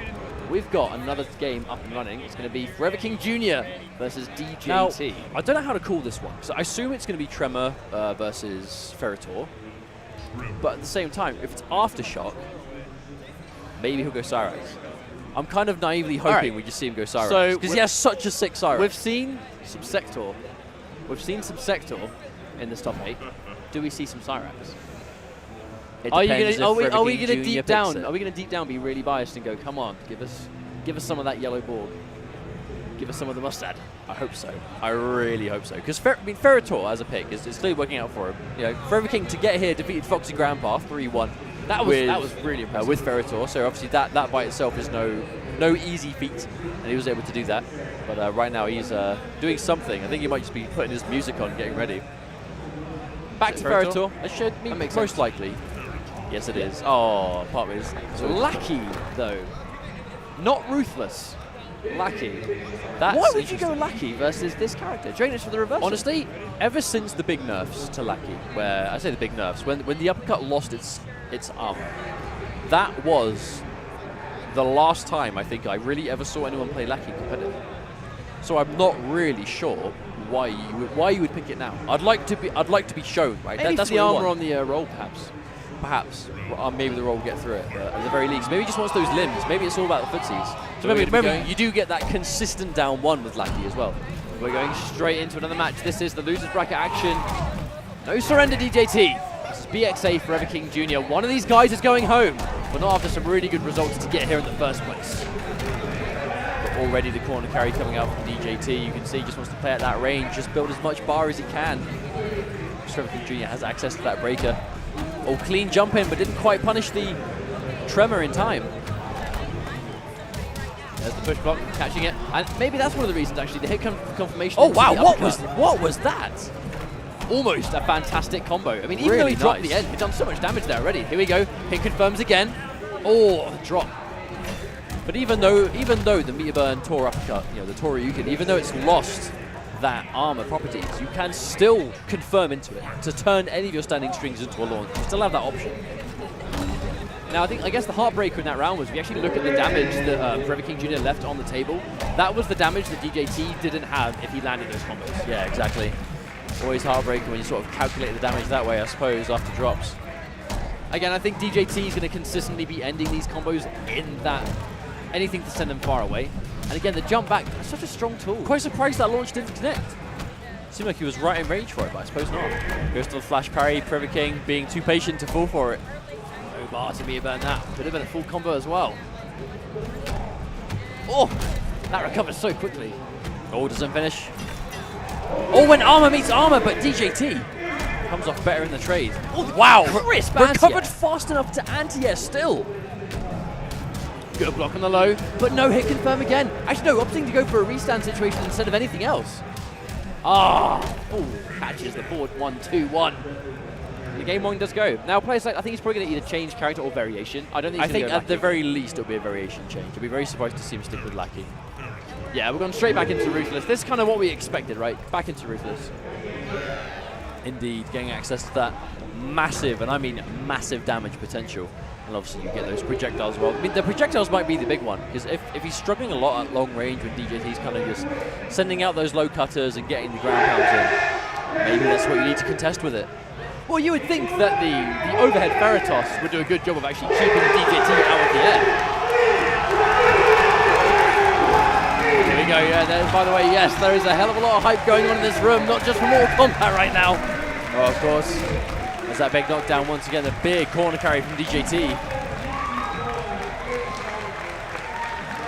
DJT being very careful. And I think that actually being a little bit less antsy to throw those projectiles because he knows that the Ferritos is a problem. Oh, there's the cancel. Full combo. That's actually one thing that I think this Ruthless always has going for it, though. Is as soon as you're blocking and you think they're going to enforce the mix-up of overhead Ferritos or the low Ferris sweep, they just go for the painting game, right? You know, do a little bit of damage to themselves, get that massive damage buff. If you're waiting for an overhead or low, you're just going to eat that, and then he can start mixing you up, maybe stagger, maybe throw.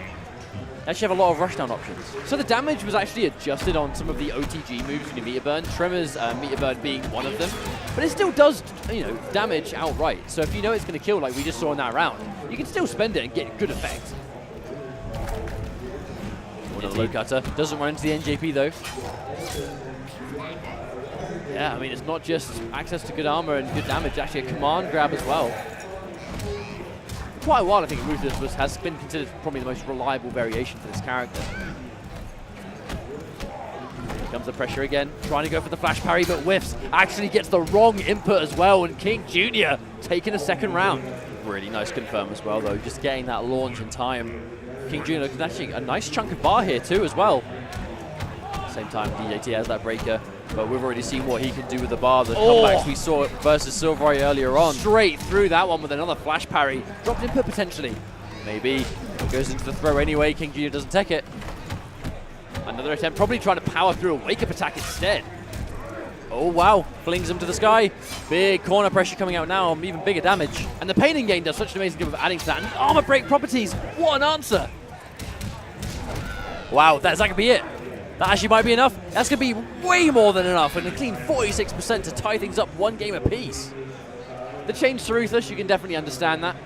Makes a lot of sense. I mean, just the up-close pressure, the access to the NJP. I mean, getting that NJP as well, that's really important too. This is really looking to be like the kind of the perfect tournament for King Jr. He's just playing so out of his mind against truly top-level opponents. Hey, so far, this is his run and losers. I mean, it's almost his tournament in some ways. The overhead, but goes to the armor. Yeah, nice knowledge there too, knowing you can actually interrupt that. And there's that classic mix-up, NJP or low, both of which will launch. Oh wow, really clean out here, but unfortunately really doesn't get much off it at all. And again, there's the reversal. Very important though is the corner repositioning. Here we go, full combo, that's going to do big damage. It'll be a while before he can break this.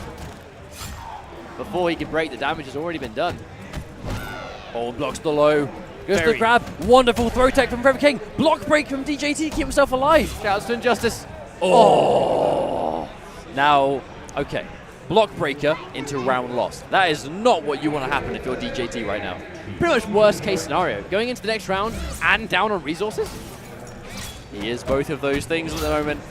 King Jr., big corner pressure coming out. He's just building all of this bar while he's doing it. And he's actually almost had the ability to spend one. Bear in mind, you can actually launch off the meter burn overhead or low now. Have been for quite some time. Oh, wow, running under. Straight under. Oh, clean jump in. That's going to be a full combo as well. Drops though. Actually a very pivotal drop in the favor of DJT if he can pull this one back. Looking a bit unlikely, but again, another drop from Forever King Jr. Oh wow, plow straight through the armor. That's probably going to be enough. Is that, no, he drops it again. King Jr. execution thoroughly letting him down at the moment. No, doesn't quite chip. Oh no, the overhead, hang on. He's got the bar. Oh, and there it is, spent at the last minute. He was just waiting for the time to do that. King Jr. goes up 2-1 against DJT. Does DJT swap characters or does he stick with Aftershock? He does have many characters up his sleeve. Looks like he's gone straight for the rematch though. This will be the last character he gets to play in this set. See, normally, with some Tremors, you would often see them sort of switch to Crystalline for this kind of matchup. Because if Ferritor has access like a command grab or single hitting moves as reversal options, that's where Crystalline would sort of blow through that. But you can see that DJT is getting so much mileage out of the Ground Blast and things that Aftershock gets access to. And it's clearly his favorite character too. He gets a big grab though, 22% launch. That's really good for him. Oh. NJP though, ouch, gonna hurt big time, gets the launch. Uppercut as well. Oh, so much damage. Okay, that did quite a bit. Quite a bit of damage. King Jr. looking really close. That's going to be enough. I love that, just to get the corner positioning as well, knowing it would have enough to do chip, but would still swap positions. On hit or block, that was going to be on the money, and the repositioning was why he's now on match point against DJT. There's the painting game. Cancel. Yeah, lots of respect coming out of DJT right now. Speaking of which, tagged by the low. All forward dash just right up in his face again, doesn't want to let him move at all. Overhead, watch out for that one. There's the blocks. Oh wow, walks at him and does nothing. That could have been huge for King Jr., but he didn't get the launch. He has the bar, breaks through it. Might be one more play, back to back. There it is again! Forever King Jr. again claims another player in this loser's bracket, but this time it's DJT. Wow, what? I mean, is this our top four now? Do we have SylverRye, Tekken Master, SonicFox, and now Forever King Jr.? Is that our top four? This is looking pretty good, I must admit. To Tekken Master, SylverRye, SonicFox. Now, I think this is a fair assumption, right? If we were to do like fantasy brackets and you were to place who you think are like, you know, going to be the top four of the tournament, those might not be completely outlandish names, just definitely not in this order. I mean, our winners finals is going to be SylverRye versus Tekken Master. Tekken Master and SylverRye, winners finals, for taking out top players to get there. And in the losers bracket, we're going to have SonicFox versus Forever King Jr. And then it'll be a losers finals to determine, you know, whoever wins or loses out of those matches will obviously move on. But we've had some good games so far. But Forever King Jr., I mean, like, what a performance from this guy so far. He's just turned up. And he's staying just as good as ever. All four of our players that are left in the tournament today have played out of their minds and thoroughly deserve to be here. I mean, you've got Forever King Jr. and SonicFox now taking up the stage. We're going to be getting that game underway as soon as possible. But these guys truly, they deserve it. You know what I mean? Like, it took a lot of hard work. In the number of years MKX has been out, now Injustice 2 is out. It's really nice that they're able to finally, you know, come together as a community. Everyone's loving the game, everyone's appreciating it together, and we're seeing this kind of level of gameplay. So, with the next matchup, which is SonicFox versus Forever King Jr., what are the characters we think we're going to see? Because bear in mind, both of these players, young talent, young and no longer upcoming talent, because they're well established. I will be surprised to see SonicFox go. But they both play so many characters. They both play so many characters. Well, Forever King Jr. I assume is going to stick with Ferritor because I think so. He's had a lot of opportunities to swap and has chosen not to do so. But usually, and this is going back a while, when we used to see SonicFox fight against Biohazard's Ferritor, he would go either Alien or Cassie. Cassie was the main one. Cassie or Alien. It was Cassie, I think, before Alien. I remember during the season 2 days. But surely everything Cassie is a go-to. Surely everything Alien. But surely everything that Alien used to give Ferritor problems for, it can still do. Surely. To a degree. If it's acidic and you're like just the keep out, the aggressive keep out with just the acid stacks. It was keep out, and then when Ferritor finally closed in the space, the armor was always a threat. Always a threat. But Alien's still got armor. It's like he hasn't got it. I mean, obviously nowhere near as much bang for your buck. You don't get a launcher from it anymore. sure. I mean, in some ways, Alien's tools back in the day made sense. I mean, Alien is the perfect organism. Of course. And if you're going to be an organism, a perfect organism MKX, you've got to have all those tools. But it could be Cassie again. I mean, that's always, I suppose, a stable go-to for him. Sector, I can't imagine him will do particularly too badly. I reckon with his current character pool, Sector. I mean, Sector does well versus Ferritor as well, because I mean there are elements you can zone him out, big hitbox. You know, it's just, and you've got a strong neutral as Sector. You've got a lot of answers for a lot of things in the game, and you've got that decent reversal that restands. You've got good buttons. You've got good zoning. Your zoning gives a hard knockdown, so if you trade Ferritos, if Ferritos goes over a missile and you both get hit, you get a hard knockdown, whereas you get knocked down. So it's never like, I can never see it being a situation where Sector's on the back foot. Even when you get point blank up close, all Sector needs is one hit to reverse the momentum. Ferritor getting out of the corner as well with, I mean, like, maybe, I think Lackey was a pick we used to see, actually. We see Lackey picked against Sector back in the pre-patch days when the armoured uppercut. The armoured uppercut would punish every gap and every hole in the string. Of course. And it was a great option, especially when Sector had you in the corner, because the uppercut was a go-to answer against basically every single corner trap. But the armoured launcher being removed, as I theoretically probably would have made the matchup between Ferritor and Sector worse. I can't remember the last time we saw Sector fight Ferritor in tournament. It's been a while. It has been a while. To the Very point long that time. even what we used to see, I'm sure, might not even be possible anymore. Well, the matchup's different now. Yeah, of course. Well, look, this is going to be SonicFox versus Forever King Jr. For those of you that might have just tuned in, welcome. This is the top 8 of Combo Breaker 2017 for Mortal Kombat X. And we are deep within the bracket now, where we have 4 players left to go. We've got SonicFox and Forever King Jr. in losers brackets. And in winners finals, we have SylverRye versus Tekken Master. I mean, I still remember the days where we tried to warn everyone about Tekken Master. We tried to warn them. We tried to warn them. We'll talk about him later. But with this matchup in losers, looks like Cassie Cage. It is going to be Cassie. It's going to be going back to the classic. This was SonicFox's answer to Ferritor back in the I'm fairly season sure he's 2 locked it in. And then Ferritor being hovered over as not a massive surprise here. But it's Hollywood. I think it's Hollywood, Cassie. It was always Hollywood. It was always Hollywood. Because instant air gun shot, deceivingly effective. And the reversal. Invincible. It's still, to this day, an invincible reversal that guarantees free pressure. So when Ferritor wants to be throwing in overheads, low specials, Ding dong. going for, what was it? Going for the pain and gain, stack that up. You just ding dong once or twice, and there you go.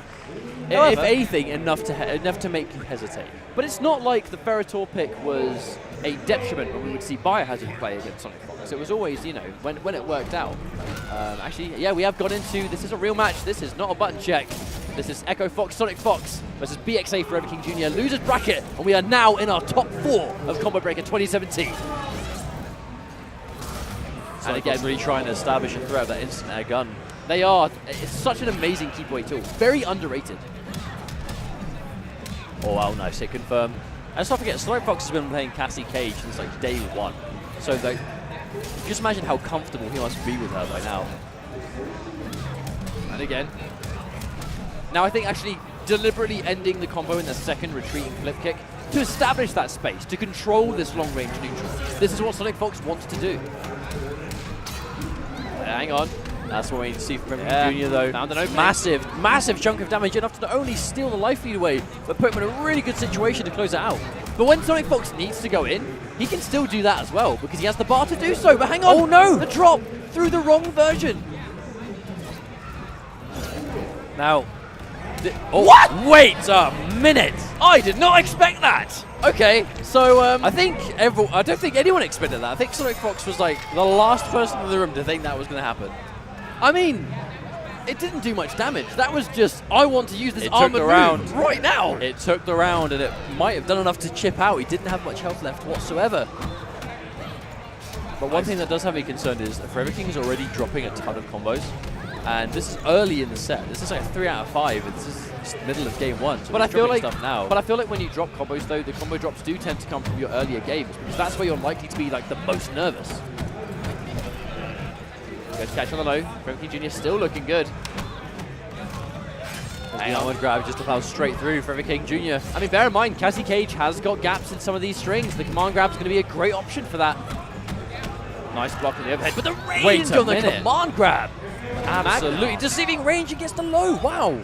Okay, so Ferret King Jr. 1 game up on SonicFox right now. Indeed. And he gets the first hit here too, spends about to do so. No! Just flings his second bar away and it doesn't connect at all. In hindsight, that X-ray, pretty good decision. No, it paved the way for what is currently happening. I mean, the range Ferretor is controlling, the range SonicFox wants to try and establish. He's just getting countered by these pokes that Ferretor has access to. Nice corner combo, but Ferret King Jr., he is playing ruthless. But the problem with Ruthless is the lower health you have, the less you can pain a game. Because you can actually kill yourself with pain a game. We've seen it before. We have indeed.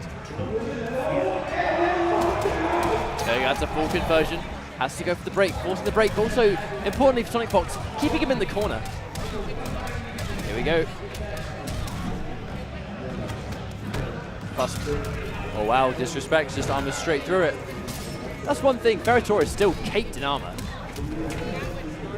Is he disrespect? No, establishing, blocking the back one, respecting it. Looking to be a much more comfortable game from SonicFox this time round.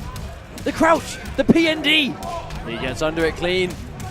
Big comeback to make, but he's playing the right character to do it. The trade! Wait a minute. Oh, unfortunate trade for Ferret King Jr. SonicFox recovers in time to just straight gun him to the face. Now on block or hit, that was going to work out. I mean, there's so much chip on the straight gunshot when you meet your bunny. It's unreal. And you can see when you get that crisp instant air, even a crouching Ferretor still is forced to block it. Indeed, Ferret King Jr. with a big opener here though, just to get a nice chunky life lead, but unfortunately he drops at the end of it, which for Ferretor can be still a massive amount of damage. Now bear in mind, the nut punch, regular nut punch is only +2, so it's because of the pushback on it, on hit, you can actually disrespect that depending on the character you're playing. There's that pressure SonicFox is trying to bring back onto him, but King Jr., this could be it. PND! Oh no, doesn't finish it. Oh, but yes, the mix up.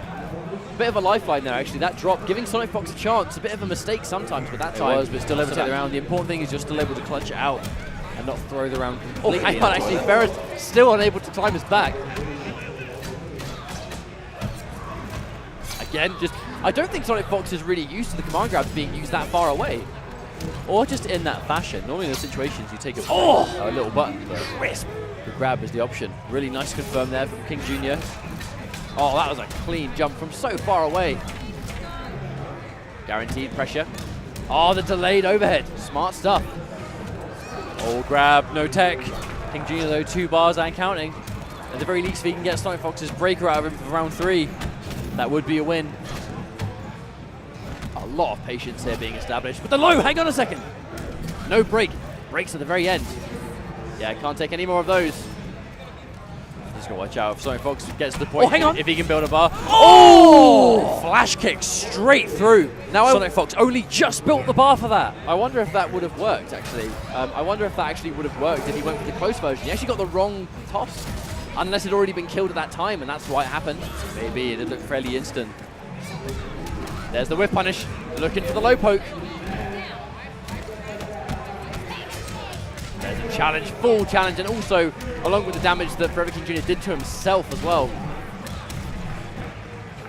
Big chunk, 35% damage. King Jr. back to the ball. This is exactly where he doesn't want to be. Going to throw her in. Yes, he is. Corner reposition. There's the counter poke, trading the poke for a poke. Oh, throws the log. Guaranteed at that stage. So, SylverRye just needs 1 game. He just needs 1 game at this point. He does indeed. I mean, to be fair, he's spending a lot more of the game kind of just rushing down King Jr. now, so he's not spending a lot of time blocking what King Jr. is doing to him. He's kind of just forcing his game on first. It's hugely working out for him again.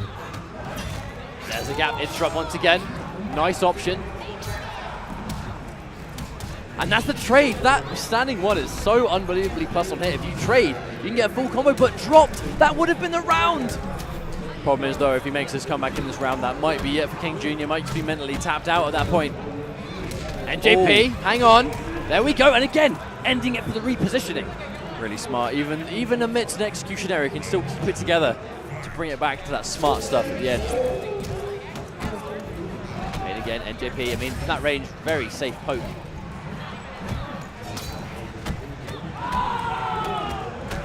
SylverRye, he's going to be checking those strings for days, just taking the little bits of plus frames here and there. There it is again, and again, you can see it's because it guarantees that poke if they go for a poke as well. But speaking of which, the grab for the reposition. Oh wow, ducks the grab, full punish.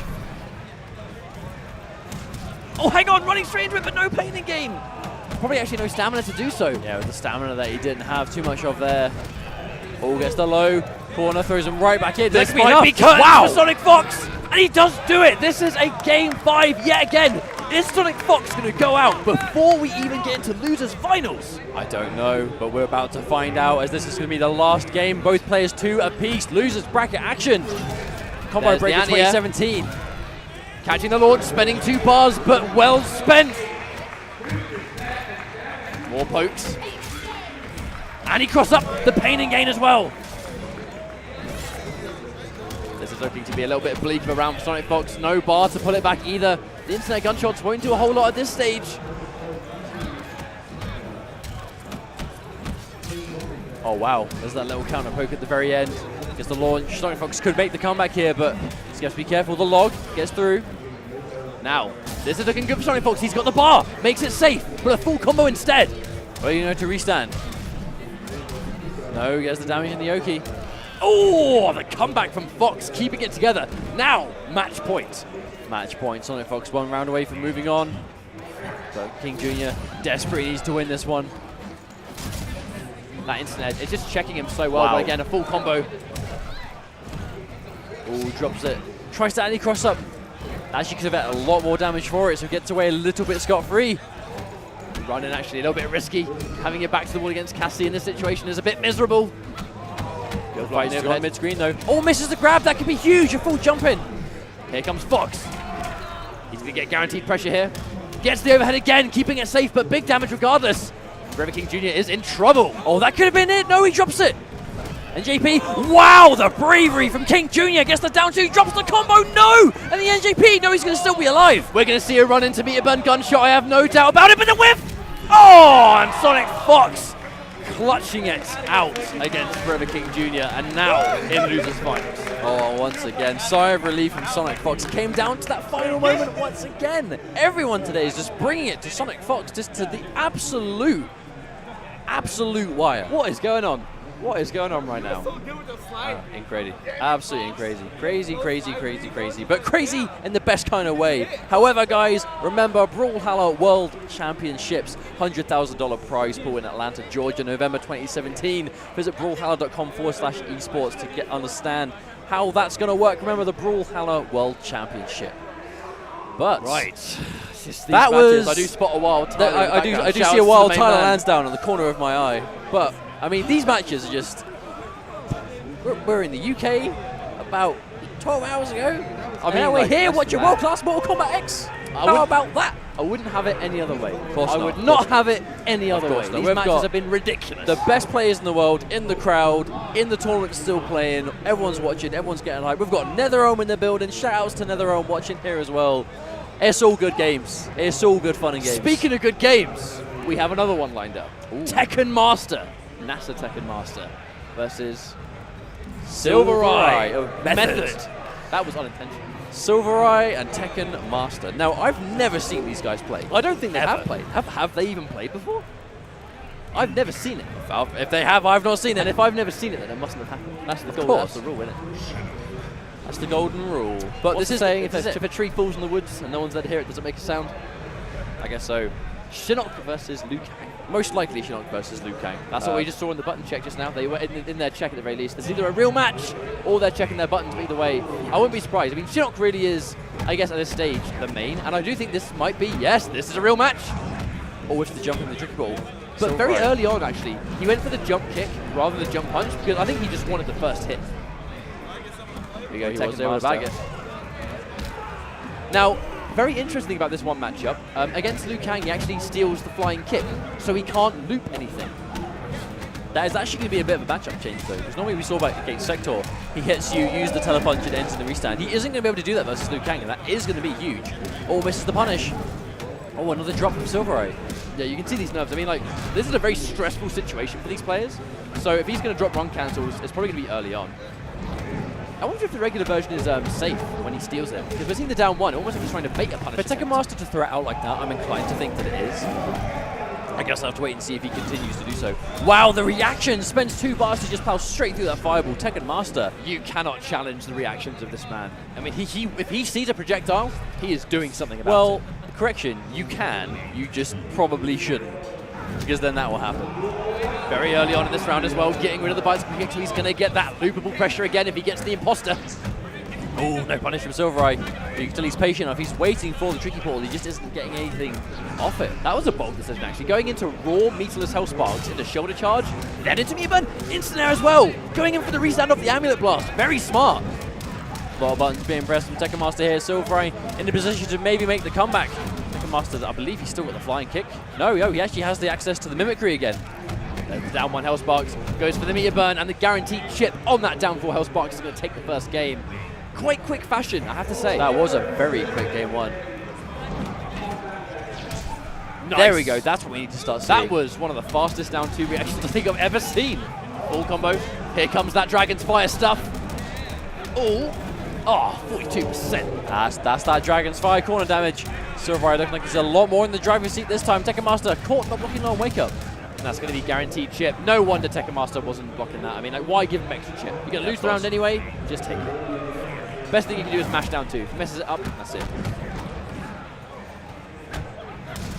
Nice patience, actually. The meter burn flying kick, probably on anticipation of the health sparks. You see how much Tekken Master's getting out of that down 4 health sparks, giving all access to all 3 of them block. Normally, if the health sparks miss and all 3 don't connect on block, you can just run up and punish him for it. But if all 3 do, it's significantly harder to punish it. What I say is actually as well ready for the jump hit kick. Good reaction. Oh, another drop though. That's given Tekken Master a lifeline. Hang on a minute. It's not over. There's the mimicry. This could be 1 mix away from death. Oh, he blocks the overhead, and he gets a full cancel as well. Ends it a little bit early though. Doesn't want to let him break. Smart stuff, however, maybe getting the bar out was good as well because he would have had the range advantage with the low fireball. Flying kicks trade, but it's not over. Oh, the punish. Wow. Tekken Master. Potentially, I think, perhaps maybe SylverRye should have got the bar out of Tekken Master and won with the range advantage. It makes you think though, I mean, you don't want to go against the Shinnok in round 3 at the start when he's got 2 extra bars to make health sparks. Massive pain. And the mimicry stocked as well for the loopable pressure, but blocking for days. He's taken so much chip at this stage, but minimal damage. Trying to go for the anti-air, but doesn't get it. And a full combo from Tekken Master. What's the mix-up? Grab. Bear in mind, the damage boost is going to be 16% rather than the usual. Oh, every single kick went in the face with that one. Directly to the face. He's got access to the flying kick, tries to get the splat. There we go, uses it. Now it's danger territory. He has access to mimicry again. He hits anything, it's restand into at least guaranteed chip. He has to be so careful with how he approaches this now. SylverRye doesn't spend a bar on the meter burn bicycle kick. He's going in for it now. Spending 2 bars. The down 1 going to give more pressure. Is Tekken Master going to fight his way out of this? He's just looking for down 4 hook box. Oh no, it missed. Hang on a minute. Grab. He's going to build bar. Are we going to see a wake up? The final question. No. Guaranteed. Right at the end. That was either wake up or no wake up. I think SylverRye just took that read. That's what it was going to boil down to, is how he could get off the ground. Tekken Master 1-1.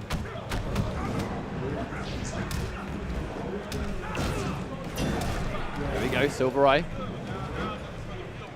I believe it should be a 2-0 Tekken Master, but we'll get that updated. Yes, there we go. Wonderful stuff. There's the restand. Now in the corner, does a lot more damage, even without the ability to loop it.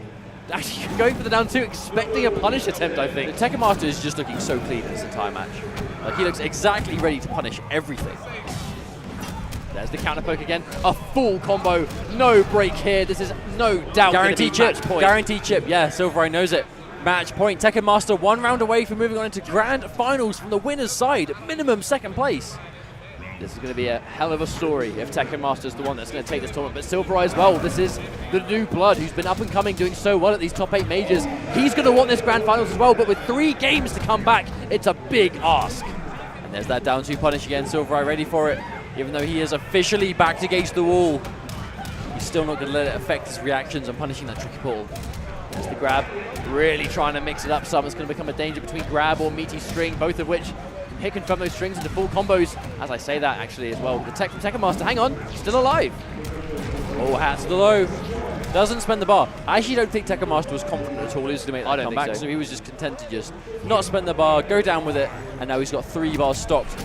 Actually, make that 2. I don't think think we've seen a Shinnok use the shoulder charge as a poke as often as Tekken Master does. He almost uses it as like a telepunch, It's almost like a sector style. It's because he's always ready for it to work. Again, the straight kick really making it. It seems like SylverRye isn't sure when to press buttons here. It does appear that way. Oh, there's the raw shoulder, went for it again. There's the break from SylverRye. Now he's got to be careful. He is nowhere near going to approach another breaker before this game is over. But Tekken Master's got 3 bars of meter. I mean, at this health as well, he's looking for a X-ray fireball. will do it. He's looking for a fireball. I think he's looking for an X-ray. Oh, a little bit, maybe a bag, maybe a bait. If he sees a fireball, he's going to X-ray. I'm sure of it. I don't know if that's going to work. I think he's looking for it. I really think he's looking for the X-ray. No, catches it! The anti-air! No, he drops it! Oh, hang on a minute. What is he doing? Tekken Master threw all 3 bars away there. That was a guaranteed win, and he threw it away. The counter poke. SylverRye lives to fight another day. That's it! Oh, and that down 1 shoulder is going to be enough. Tekken Master's going to move on to Grand Finals winner side. Looked like Tekken Master was starting to play with his food a little bit at the end there. All of a sudden came so close to maybe regretting it. I think he might have been waiting for the X-ray. I really do. However, we have, without wasting any time, a losers finals to play. This is going to be Method SylverRye versus Echo Fox SonicFox. The tale remains of can SonicFox finally conquer a combo breaker from Mortal Kombat? Well, I actually think that's probably the funniest point we've got going here so far. Because SonicFox, his success speaks for itself, right? Multiple-time Evo champion, multiple-time Pro League champion, many major champion all across America, all across. But Combo Breaker is not a tournament he has ever been able to call himself the winner of. Not once. Does that change today? It might. There's 3 people left in the tournament, and he is one of them, but he is in the loser side. And the guy that beat him is in winners, still waiting for... I mean, if he gets the run back versus Tekken Master's doing it with a winner's side advantage. So going into the losers finals, there's a couple of things. The Cassie pick for SonicFox makes a lot of sense, because we've seen him do well with Cassie before. They've changed to Flame Fists. We've seen Flame Fist, not Dragon's Fire. Interesting. I think it's because SylverRye probably really wants to establish range, and Flame Fist zones better than all 3 of them because of the increased buff to his fireballs and any of his punching streak. Those fireballs become like 10% minimum, and they rack up after a while. Not to mention, SonicFox is the kind of guy to go for them Hollywood nut punch out of Dragon's Fire cancels. Oh, absolutely. I mean, he's so very careful brave on those decisions. Oh, no punish. Maybe not ready. Empty jump, nut punch. That is how used to these guys are of each other.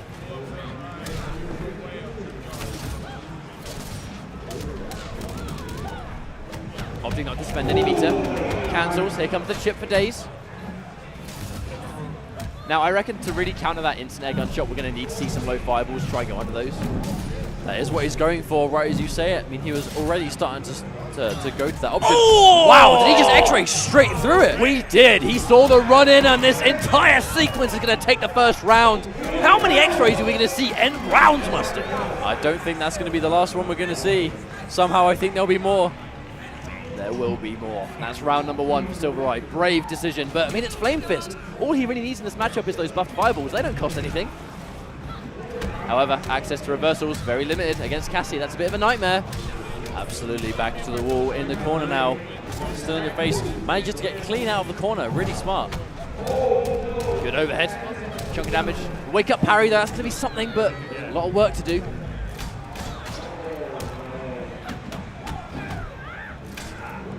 Yeah, catches the backdash just like that. 1 step ahead of how he's going to move away. Clean reads from SonicFox.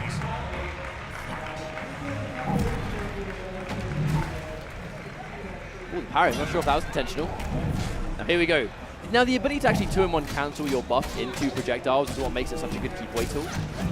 Oh, but back to the wall already. Oh, really nice down 2 though. Perfectly spaced. That's going to beat chip. Guaranteed. Counter poke again, giving that extra little tick of damage as well because it is a punch attack. Here we go with the back 1-2. I believe the back 1-2 alone is actually slightly plus on block as well. There's the breakout. SonicFox keeps himself alive. Spends the bar. Now it's important. Now he needs to get as many of these fireballs as he can, but SonicFox just runs straight in. Wake up down 2. How about that? Into brutality off the low fireball. What a first game from SylverRye. Wow. He's giving that sarcastic look towards SonicFox like, yeah, I did that, so what? But you can see that's why Flame Fist is, I mean, it's the buttons required to deal with Hollywood exist with Flame Fist, but it really is the benefit of these harassment fireballs. Like, I mean, look, the clean anti-air. Wow, oh, that could have been much more substantial. What a read as well there. Spends the bar because he was that confident that SonicFox was going to do something. I'm fairly certain that flying kick was probably an executional error. Expecting him to respect those frames, just sitting there blocking. Wow, actually low profile in the jump in. You very rarely see that. And a full whiff punish. Wonderful spacing from SylverRye. Speaking of under, the shimmy. Oh, hang on, that's going to be guaranteed. The extra damage on the grab. The Flame Fist will do extra damage on that grab attack. SylverRye looking just one step ahead, spacing-wise, though. SonicFox is sticking out buttons, and SylverRye is making him pay dearly for them. I'm going to really watch out. There's the parry. A meterless answer to gaps. He'll take that all day. I mean, you can really see that he's done his. You can see that SylverRye has done his homework for this matchup. A little bit reluctant to anti-airs. A little bit caught late on the backdash. Oh, it's tagged by the guns twice. There's that down three. SonicFox not ready for the grab again. Maybe thought SylverRye was going to throw him towards the corner. Now every single fireball at this health becomes very dangerous. Even the chip alone. Hang on, he's escaped. He's now got the entire screen to work with. Does he even need it? The grab again! SylverRye, wow. 2 games up, wasting no time, straight into player select. This could be it. SylverRye could finally defeat SonicFox here at Combo Breaker, stopping him from winning any Combo Breaker at all for Mortal Kombat X. The eternal question, will the curse of Combo Breaker haunt SonicFox for all 3 years? It might do. We are potentially 1 game away from finding out, but SonicFox, if there is anyone in this community that can make this 3-game comeback here, it is SonicFox. But he needs to do it. He needs to do it right now. And the pit, a very good stage actually. Both sides of the stages have access to corner escapes. And immediately SonicFox really going in on the aggressive, and already a good answer for that back fist on a good read. Nice corner B&B. 30% plus, 36, there we go, 37. Oh, wake up down to it again. Now you can tell that SylverRye, like, he wants to try and avoid this corner as much as possible because it really is that range. It's the neutral that's been benefiting him. If SonicFox can deny that and keep him in the corner, that's how he's going to win this match. Great answer. NJP, just, actually, not every day we see SonicFox go for an option like that. Normally it's quite matchup dependent, but just then straight up, just held up. It's NJP. Quite a hard read. The NJP off that is quite a hard read. Running back 1, that's going to chew it up. One of the best mids in the game, really. Here comes SonicFox. Overhead, spending a bar to stay safe. Doesn't even matter that much. Another whiff punish, SylverRye. Pressing a little bit too many buttons. SonicFox really into it. I'm not sure what the adjustment is, but SonicFox has just woken up. This game has been completely one-sided. I think the adjustment has just been way more aggression, right? This entire game. Now, I think we're going to go for a stage change. No, restart match. No, not changing around at all. Just a straight up rematch. Here we go. Wasting no time right here. First hit bonus this time though goes SylverRye. A clean whiff punish.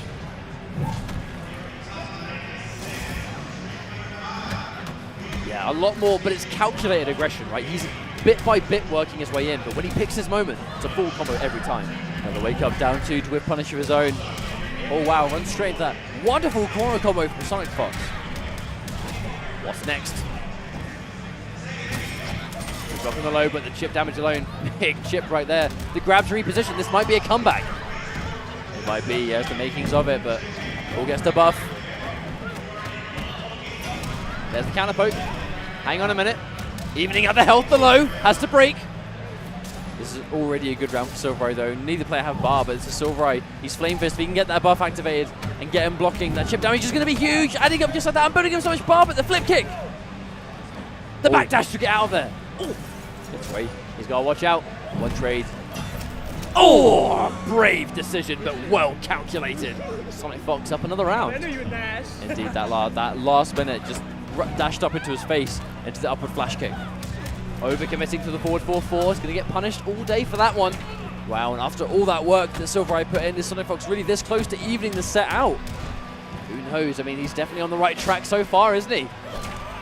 Good damage on the grab, and it's looking really bleak for SylverRye. Has built a second bar, but again, caught on the backdash. Has no bar to break. Definitely inclined to think this combo is going to do it. And we've gone into yet another game 5. SonicFox just dragged this game out from the depths of hell itself to bring it back to 2-all.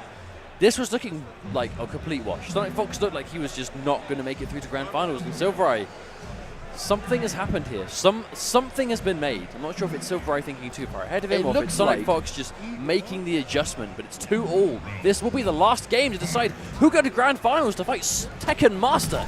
Either way, both of these players will be getting some sort of run back. And bear in mind, Tekken Master defeated both SonicFox and SylverRye.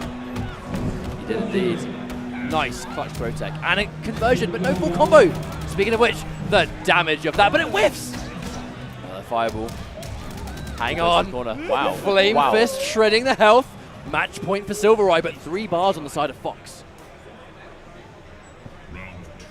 Round 2. SonicFox has all the bar in the world to do exactly what he needs to do, but SylverRye, wonderful answer. Very good choice. Challenging the anti-cross up down 1. Hang on, the back 2. He's been on the money right here, forcing a break. This is looking bad for Fox. He's in trouble. Hang on. He's got the full screen to work with. Oh, overcommits for a back 1-2. This is a change of momentum. Not only that, it's also positioning. He's going to lose all his health and his back's to the wall. They'll wake up down 2 once again. Connects.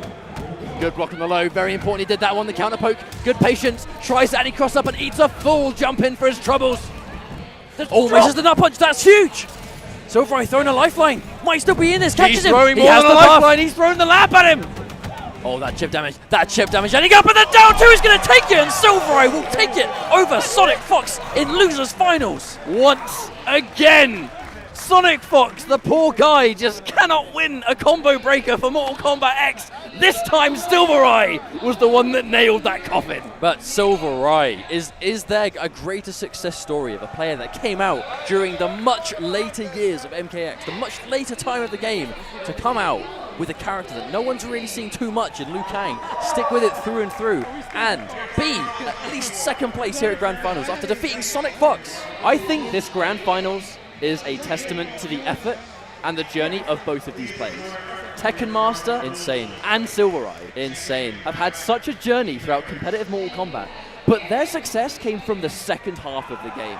They technically were around since the beginning, but they started to really come out of their element in the second half. You know, Tekken Master, the Mortal Kombat Cup, Mortal Kombat XL Cup, International Grand finalists all over the place, but were sort of gatekept by certain other players, but started to win. And the performance of Evo, the breakout performance there, SylverRye with his many top 8s, but today defeated SonicFox and got Grand Finals. And that was the crowning achievement, but there is one that can best that, and that is taking first place today. And one of these 2 gentlemen in front of you guys and girls at home is able to do that. Will it be Nasser Tekken Master from Bahrain, or will it be SylverRye Method taking it for the USA? There's going to be some bias here from crowds or from fans. Of course. You know that all of Tekken Master's, his boys, you know, that part of the world has a big scene. If you don't think they're all staying up right now, no matter what time it is, with their eyes glued to the monitors, cheering on their guy from wherever they are. Shout out to you guys. Yeah, of course, all you guys watching back at the other side of the ocean, obviously. Well done to your boy, getting at least second place. But he's not done yet. SylverRye playing out of his mind and has more than earned the right to win as well. That's the point, right? Both these guys have done that. But we will find out soon who's going to be doing that. We're getting some last-minute preparations done on the stage, so bear with us, guys. We'll get this to you as soon as possible. Don't get me wrong. So none of us want to wait. The players don't want to wait. We don't want to wait. While we get this Grand Finals underway, this is the big one. You know, this is the big final send-off for Mortal Kombat in some ways. Because Injustice 2, a lot of the players will be really putting in the time and grinding for the Injustice Pro Series. Of course, understandably. So a lot of these players may be putting slightly less time into Mortal Kombat onwards, because Injustice will be the new focus. The same way Mortal Kombat X was the focus after the first Injustice. So MKX here at Combat Breaker, although Mortal Kombat will live on, as it always does, this is the final big gathering of these top players to really show who is the final champion for Mortal Kombat. You know, it's been a crazy journey over the years. This game's been out and played all around the world. North America, as dedicated as you guys have been. Europe, shout-outs to the European scene, the Australian scene, the Asian scene even. You know, there's so many players around that have played MKX at a high level and have enjoyed the game. But ultimately, it all came down to NetherRealm Studios. You know, you guys in Chicago, right here, right now, that made this all possible by producing these fantastic games that everyone around the world enjoys. So very personal thank you to you guys for putting in all the hard work and getting this stuff out in the first place. Of course, but I think the guys are just about on stage. They're having a nice chat at the moment. They're getting ready. They're waiting. They're both well happy, I think. They're well happy. I mean, if you can imagine how much they must be buzzing right now, though, right? I mean, both these guys on the stage beat SonicFox to get there.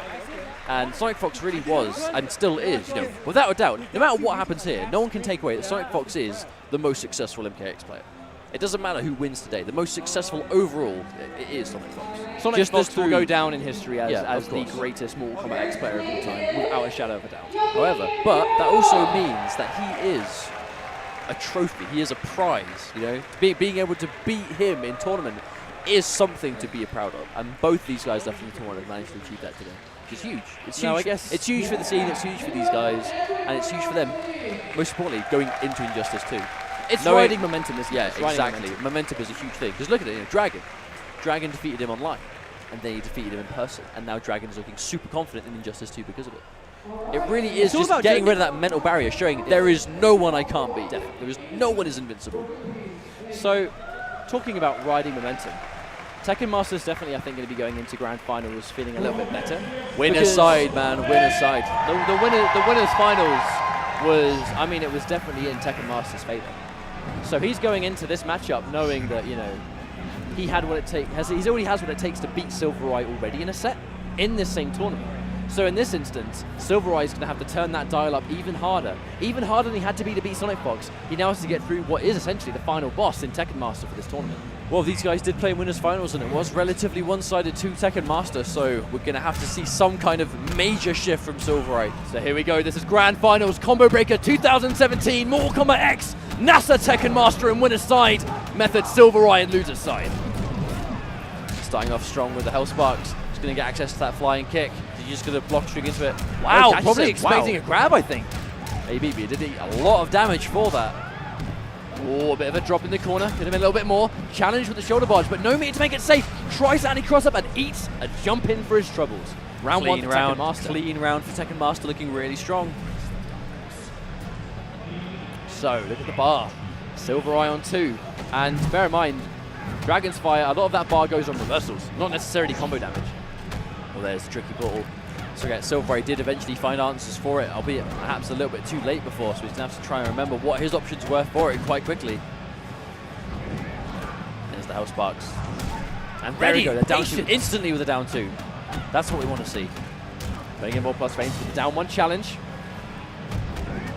Or running into Hell Sparks, really trying to bait something.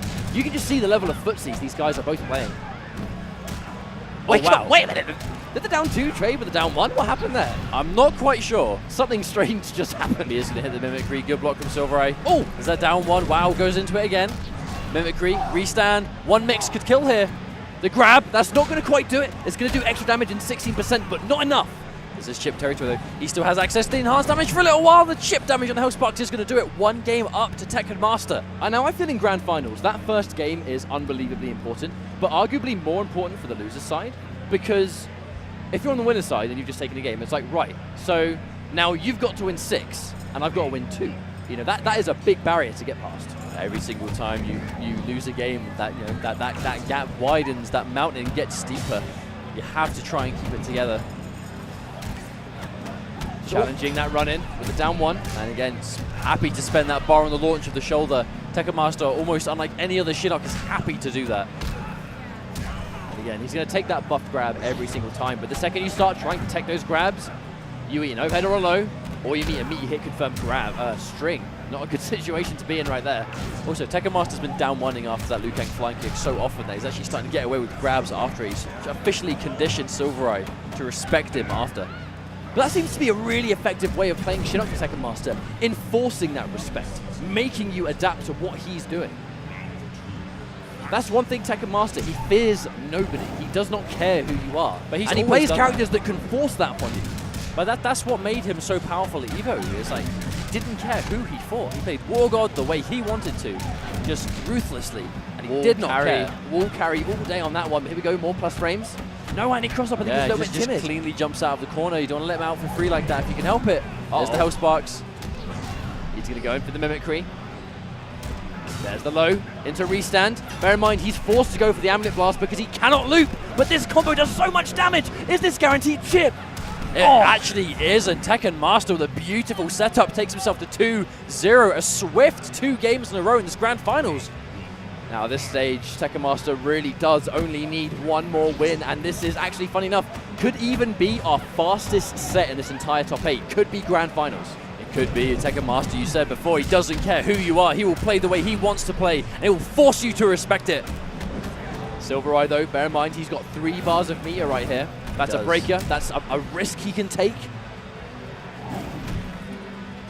He could try and risk an anti-end. Wow, that jump in at a range just to bait something coming in. Oh, Tekken Master feeling himself with the down 2 challenge.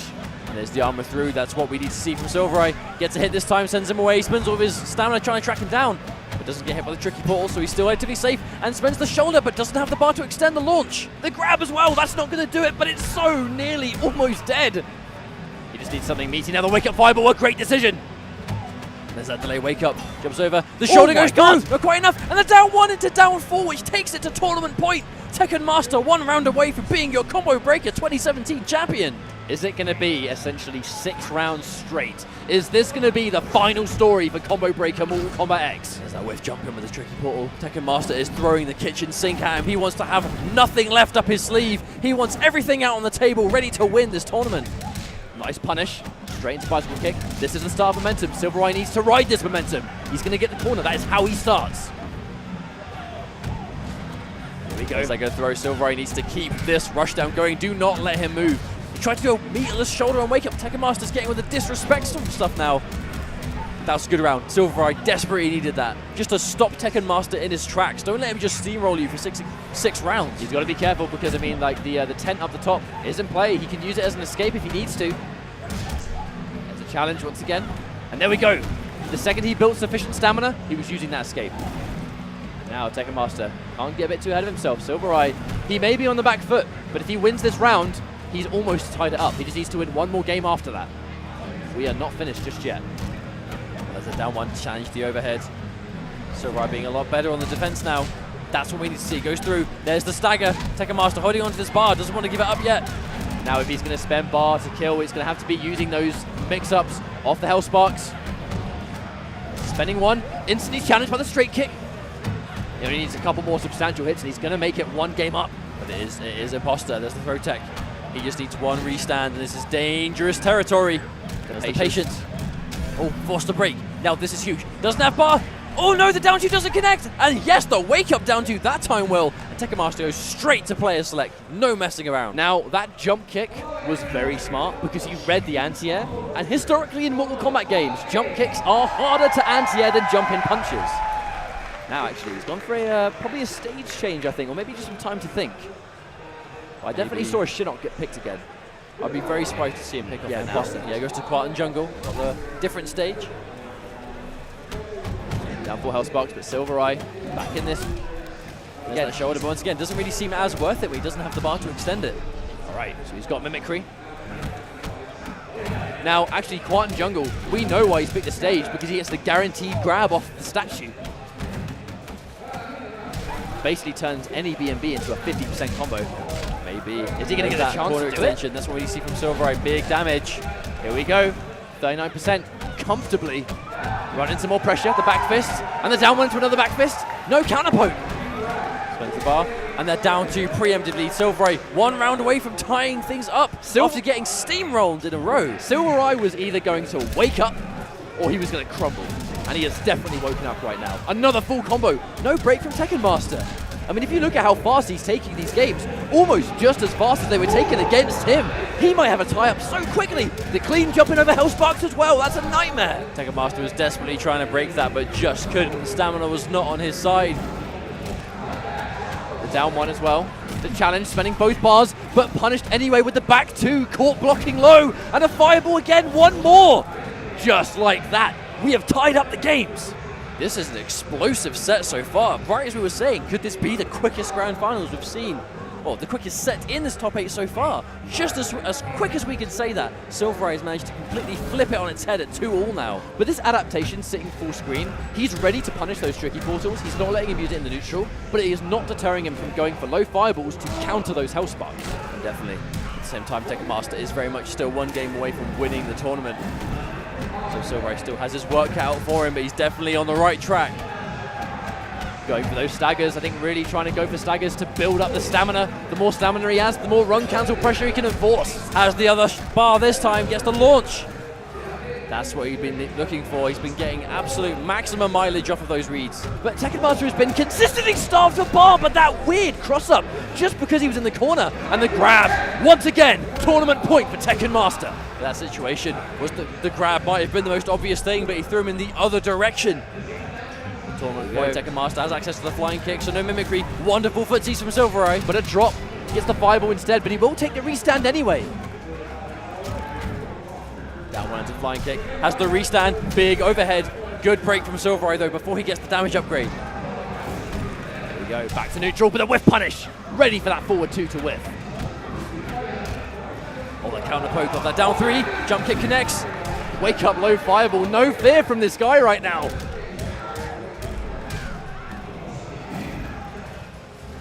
That full screen game that we need to see SylverRye. He's been enforcing so well. There's the shoulder into the meter burn. Here we go, mimicry. That's going to be guaranteed on the end. No, opting not to do it instead. Maybe he was a bit too far away. Wow, jumped straight into the fireball. I don't think he was quite ready for that.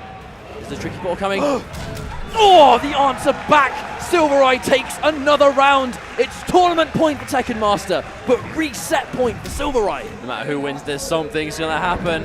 The pop-off's going to be real no matter who takes this round. Patience, low into health sparks.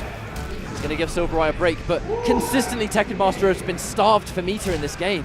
At the same time, he's got that damage buff. He's already taken close to 50% off one of them. Oh, wow, 4-2 straight under him.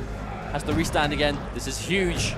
Now there's this sweet spot range, the health spark's so much difficult to deal with there. And he's really enforcing it as well. The interrupt, Tekken Master needs one more substantial hit, and he's taking a tournament. No punish on the fireball. This might be it anyway though. Only needs one more hit. There's the down 2. No tricky portal shenanigans here. He's ready for it. Hell sparks again, but is he going to meter burn it? That's the final read. The chip damage getting so dangerous on that. Hang on, he's still alive. Oh, and he backdashes into the Hell Sparks, and Tekken Master, just like that, becomes your new combo breaker champion for Mortal Kombat X in 2017. An unbelievable result. I mean, from start to finish. The grand finals was insane. Tekken Master, we see you, my friend. Congratulations. And he took the tournament. This was his win. The win he was looking for all this time.